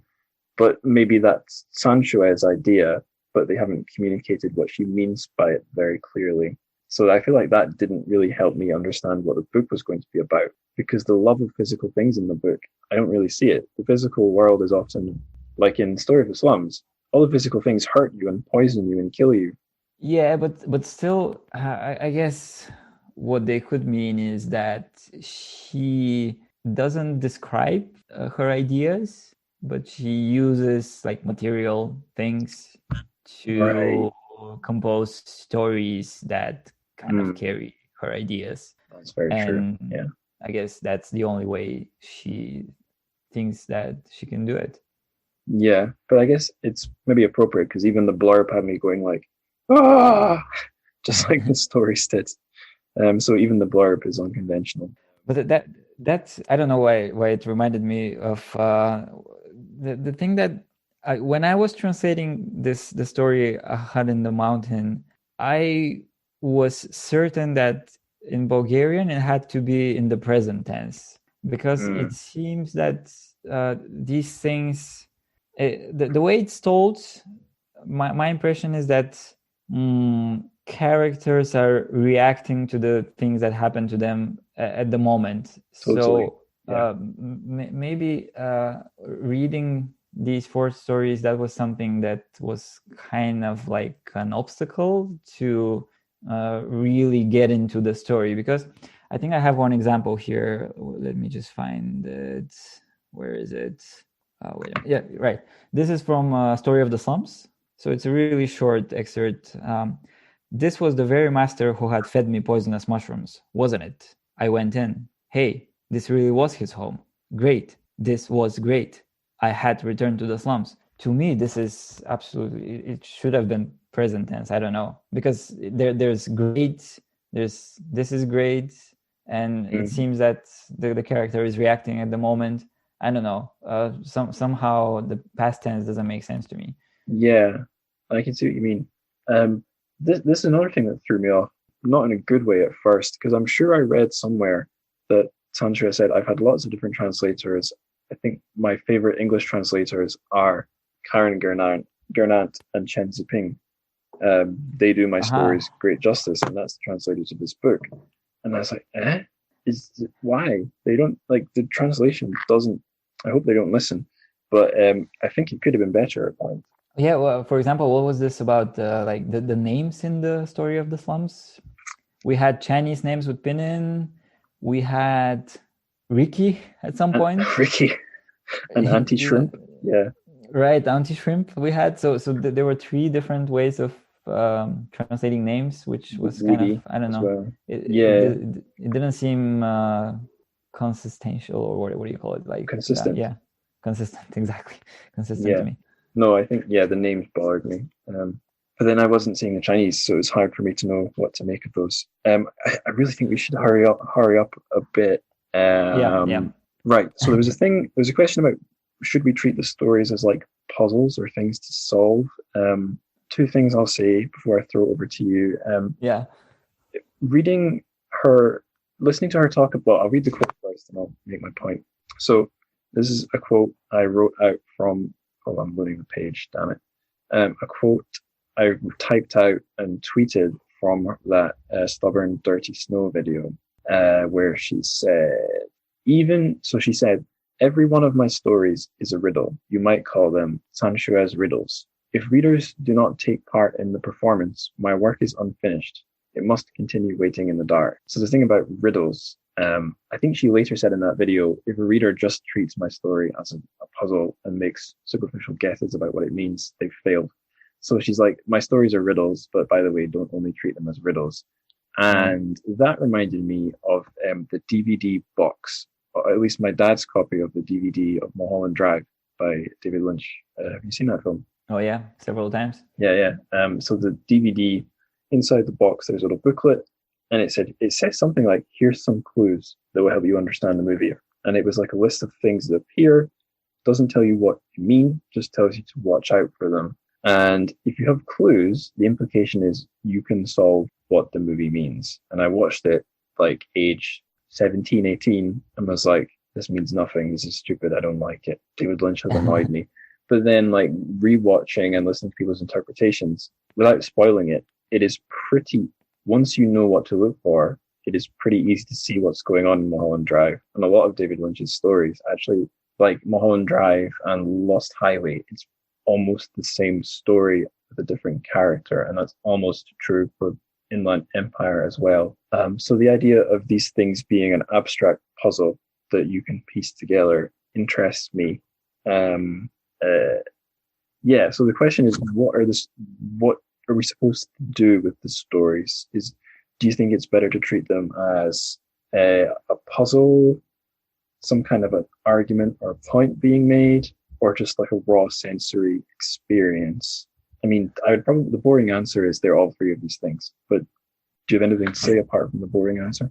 I guess we kind of talked about different ways to perceive and different things we can draw from these stories while we were discussing the specific ones. I guess what I want to do is throw in another obvious interpretation of or way of interpretation of these stories, of her stories, is that we can look at them as dreams. But dreams, I guess, in the psychoanalytical sense. And I've taken a quote from a book that I really liked when I read it like 15 years ago, I think. It's a Literary Theory, an Introduction by Terry Eagleton. I love him. And there's a chapter about psychoanalysis there. And there's a sentence that goes like this. Dreams are enough to demonstrate that the unconscious has the admirable resourcefulness of a lazy, ill-supplied chef who slings together the most diverse ingredients into a cobbled-together stew, substituting one spice for another which he's out of, making do with whatever has arrived in the market that morning, as the dream will draw opportunistically on the day's residues, mixing in events which took place during the day or sensations felt during sleep with images drawn deep from our childhood. So what I sometimes think about her stories is that they are like a really messy but very potent dream, meaning it's a potential glimpse into our unconsciousness. So in her stories, order is almost non-existent. No one is acting rationally. Everything is in a primordial state. And that's the state of our unconscious, where there is fear, disorientation, ambiguity, and everything could happen. And this is as beautiful as it is terrifying. And I think, again, maybe I'm repeating myself, that it's important we keep this part of our being accessible. Meaning, I think it's very healthy to keep some kind of connection between our conscious and subconscious selves, because if our subconsciousness gets buried too deep, then it starts making trouble that we're not aware of. And maybe that's where Tan Xue's admiration for the Western culture comes from. She claims that Western writers, the ones that she admires, and philosophers too, achieved this exploration of the deeper layers of human psyche that no one in China was able to do, except maybe Lu Xun and of course Tan Xue. That is a really good point to end our deep discussion and go into fun stuff, I think, because my brain is breaking. Yeah, me too. Yeah. Okay, so fun questions, silly questions, my favorite kind of questions. we try and do a Chinese word of the day for every episode. Right. Do you have one to hand? Yeah, I have one, but I don't know if it's a fun one though, because it will still lead us on a way to discuss serious stuff. No, it's fine. It's fine. When I was doing my master's again, I didn't do any research or any papers on Sanxue, but I got interested into her, so I downloaded some papers from Chinese academics about her stories, and there was this interesting term that was used in some of them. So in Chinese, aesthetics would be shenmei, which would mean literally appreciation of beauty, or more like consideration of beauty. And the word that these scholars used for Sanxue stories was chǒu, which would mean consideration of ugliness. And I actually disagree that ugliness is a very productive term to look to Sanxue stories from this perspective, because what I think is everything that seems ugly in her stories, like for example in the 4 that we read, there's blood, dirt, pus, stench, diarrhea, guts, insects, flesh falling off, rotten stuff. And yeah, we can call it ugly, we can call it gore even, but it's not really, because the tone is it's different. It's more like Sanxue is trying to lay bare before us everything we consider abject, everything we've abjected away from our human identity. And I'm interested in this French philosopher called Julia Kristeva. I don't know if you've heard about her. This is the abject woman, right? Yeah. Mm. So she claims that abject is everything that somehow, well, it's a complicated theory, but abject is everything that somehow shakes the fundaments of the subject.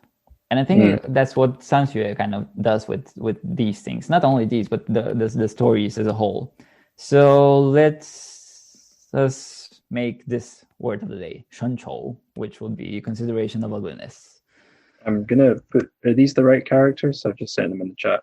Yeah, no, that's the wrong chǒu. That's that will be consideration of smelly stuff, or well, now I feel stupid. Consideration of stink. Right. So it's a different undesirable chǒu. Yeah. Okay. Well, we can make sure that I'm not using the wrong chǒu when I'm sorting out the show notes. Sure. Yeah, the abject. I hadn't thought of that. That's one where like I had a friend, an American guy in Shanghai, who was very interested / hung up on the abject. He was actually scared of abject stuff. And occasionally that comes to me whenever I'm these days reading something about like the uncanny or the weird. It's like, well, everything that someone who's a Freudian calls the uncanny, someone who likes, I don't know, the weird literature I like these days might call it the weird. And my friend, whatever I call the weird, my friend would just call the abject. But I think that's me being cynical. I think there are differences between these different things. And yeah, the abject seems right for some of these tantra stories, because they're so, it's not just that they're spooky, they can get very icky. Like the pain seems to be such a thing in the story of the slums. Yeah, it's not like abject bodily fluids, but there's just a certain kind of like griminess sometimes that I wouldn't call uncanny or weird, but I might call abject. And yeah, we've gone and stopped having fun. We've gone and got serious. right. Yeah, let's continue with the fun questions. Okay, so the next fun question is I've gone and made it hard and said if each of the 4 stories a drink, what would they be? If that's too hard, we can just do one nice abject drink, like some sour milk or something. That's interesting, sour milk. Here's the thing: I don't drink much stuff except water and tea and maybe elderflower juice and yogurt. So how about you go for this one? Actually, I was thinking about that, like what drink would I do for all of them? I actually forgot I was being annoying and saying every story should be a different drink.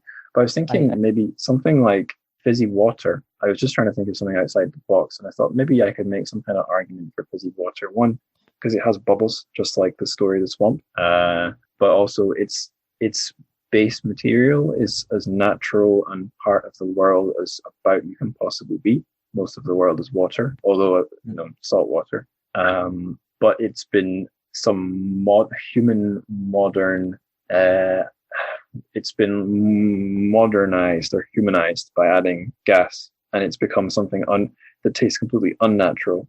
Like fizzy water is one of the weirdest drinks out there, I think, and yet the flavor is the form. It doesn't taste like water.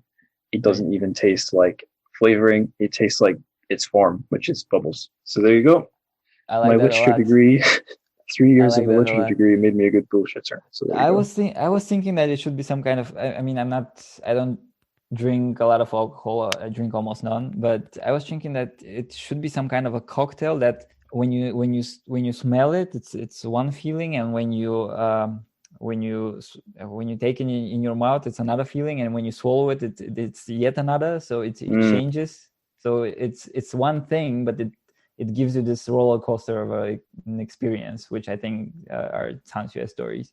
Yeah, I've noticed. So I've only been doing these drink questions for a while, and I've noticed I think the two most common ones are, well, maybe three common ones: a drink that will get you really drunk.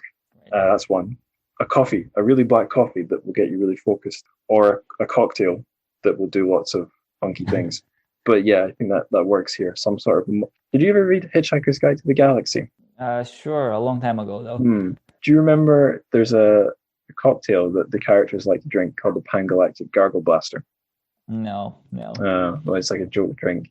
And I had an uncle who used to, he's my parents' generation, so he was young when these books were cool. Well, they were never cool, but when they were part of pop culture, at the forefront of pop culture, he would make the Pangalactic Gargle Blaster, and he was using liquids that would layer on top of each other and not mix. Right. Yeah. So I don't think that really describes the stories, but it's verticality again. Yeah, that's good. Okay, right. Last question. Please feel free to give a very silly answer or a proper answer. TrChFic says a reader who fails her stories, if they don't get anything out of them, should train, come back and try again. When I heard her say this on doing her talk, I was out for a run, and I thought of when I used to watch Pokemon, and Ash would try and beat a gym leader. He'd get his ass kicked, he'd go away, and maybe the same episode or the next episode, he'd come back and he'd have gone through something and he'd win. So I was thinking, because I don't go to real gyms, so that's my idea of training, is training Pokemon. But yeah, I was running as well, so I was thinking striving, improving yourself, that could apply to being a reader too. Great.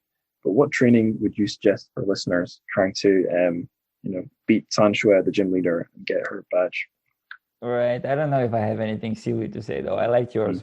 So I don't know. I remember she says in one essay that reading her stories doesn't require much prior knowledge. It just requires curiosity and desire to know yourself. And that's it, I guess. And reading more weird stuff and watching weird movies. I kind of remember that when I first got into TrChFic, I watched the Tenant by Roman Polanski, which again can be interpreted in similar ways as TrChFic stories, like someone moving into an apartment and his neighbors confusing them or trying to claim that he's the previous owner of the inhabitant of the apartment. And suddenly, or not suddenly, but slowly, this tenant starts getting convinced that he's actually the previous tenant, and he commits suicide just like the previous tenant. So again, this is some kind of. I mean, I'm sorry, this is not a silly answer, but again, what our environment kind of does to us. Yeah. Yeah, that works for me too, because one of my favorite films is a Roman Polanski film. It's The Ninth Gate. And the reason I watched this one, I got a recommendation from a film studies teacher during my undergrad, and she didn't recommend it because it was deep. She said, this is a perfect 90s movie because it's a mystery. There's books, there's old libraries, there's Johnny Depp smoking lots of cigarettes, Johnny Depp getting drunk all the time. This is Oh, right. I've seen this one. yeah. So we're talking about earlier about the promise of the premise, the sheer sort of vibing of watching Johnny Depp looking through ancient books and looking, drinking and smoking and being mysterious. So it works on that level, like the sensory level. It works as a poppy sort of mystery, but there's all sorts of strange hidden levels. There's a lot of stuff you could go looking for online. There's like guides to the movie and the secret things online. And it's a literary adaptation. So if you go and buy the book, you can see what things they added, what things they took out. And I think it has a lot of thematic crossovers with other stuff in Roman Polanski's movies, like a darkness winning, or a main character being swallowed by the darkness. Yeah. And then you can look at Roman Polanski's actual life, where he went from, I don't want to get too icky here, but he went from being a victim of the Manson family to being a real predator himself, a real bastard himself. Yeah. And his family had the whole trauma of the Holocaust way back in. So yeah, a good example of another thing that has a surface reading and has all sorts of stuff going on underneath the surface. If you are curious enough to look for it. Yeah. But yeah, God, I think we're at the end now. We're on the further reading questions. Almost there. Yeah. So do you have anything to recommend for our listeners, maybe based on what we've been talking about? No, I'm gonna recommend a totally random thing. Perfect. There's this writer called Nikolai Grozny, who is Bulgarian, and his story is that he went to music school in Sofia, and then he got accepted to Berkeley, where he studied jazz piano, I think. And then I think after 3 years or something, he suddenly snapped and went to India to become a Buddhist monk. And he has this autobiographical book called TrChFic. He has written it in English, which is about his experience in India. And it's really funny and really surreal and really smart. I think he has become one of my favorite writers. And since he's Bulgarian, I know that he's not really well known. He also has another one in English called Wunderkind, which is about his years in the music school in Sofia. But I think TrChFic is better, so that's my recommendation. Cool. What year did he go out to India? Do you know? Oh, must have been early zeros, maybe. Oh, right. Yeah, cool. Something like that. Okay, last question. What are you reading just now? Well, I usually read several books at a time, so I'm gonna say one English, one Chinese, and one Bulgarian.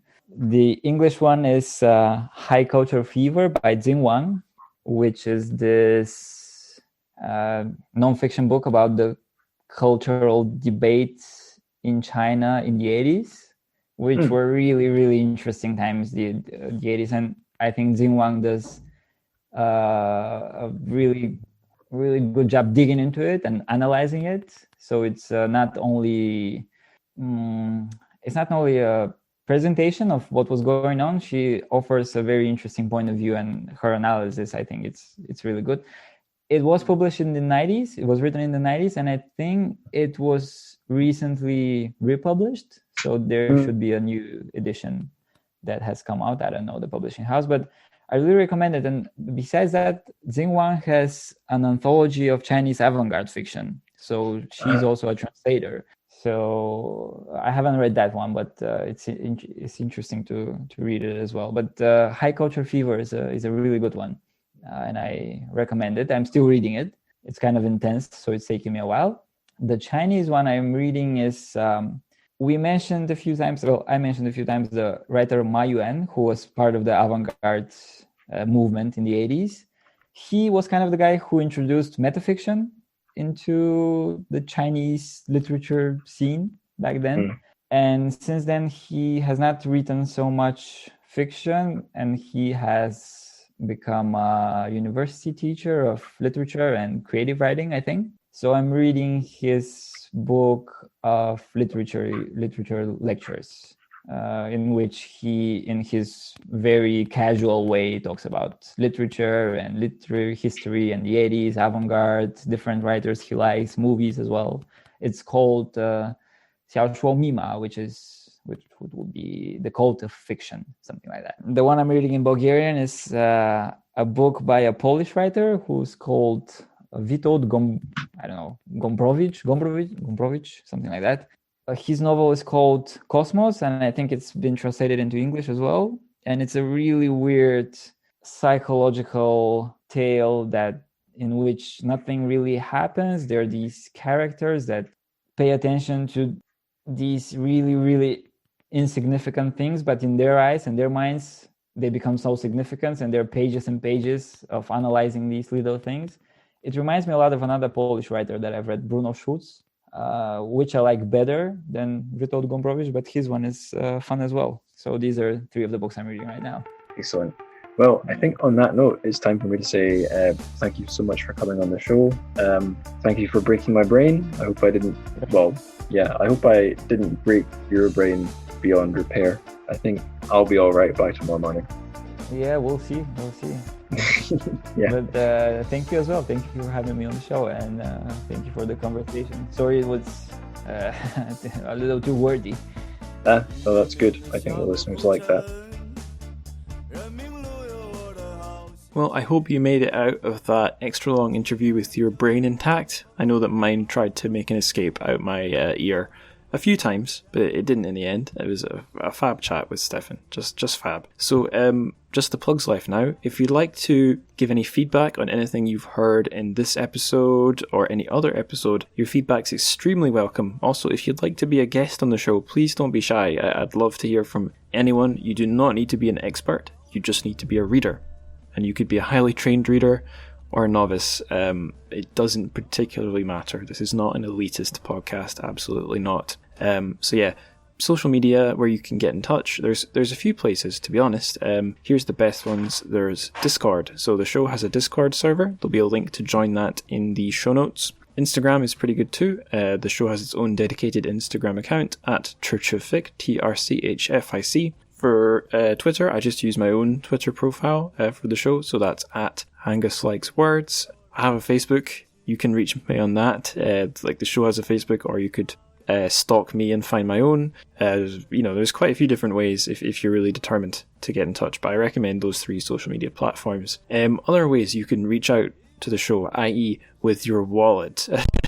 If you like the show and you'd like to give something back, you can support it. There's a support the show link in the show notes. Just click that and then you'll see the various ways you can do that, and also get access to bonus shows on Patreon. There's a lot of those now, and a lot of them are very good in my opinion, worth forking out some monies for. But obviously the best thing you can do for the show is not about money, it's about spreading the words. So tell your friends, tell your family, and tell the piglets, brides, and entities that you meet on your way to the swamp. Until you get there, 再见。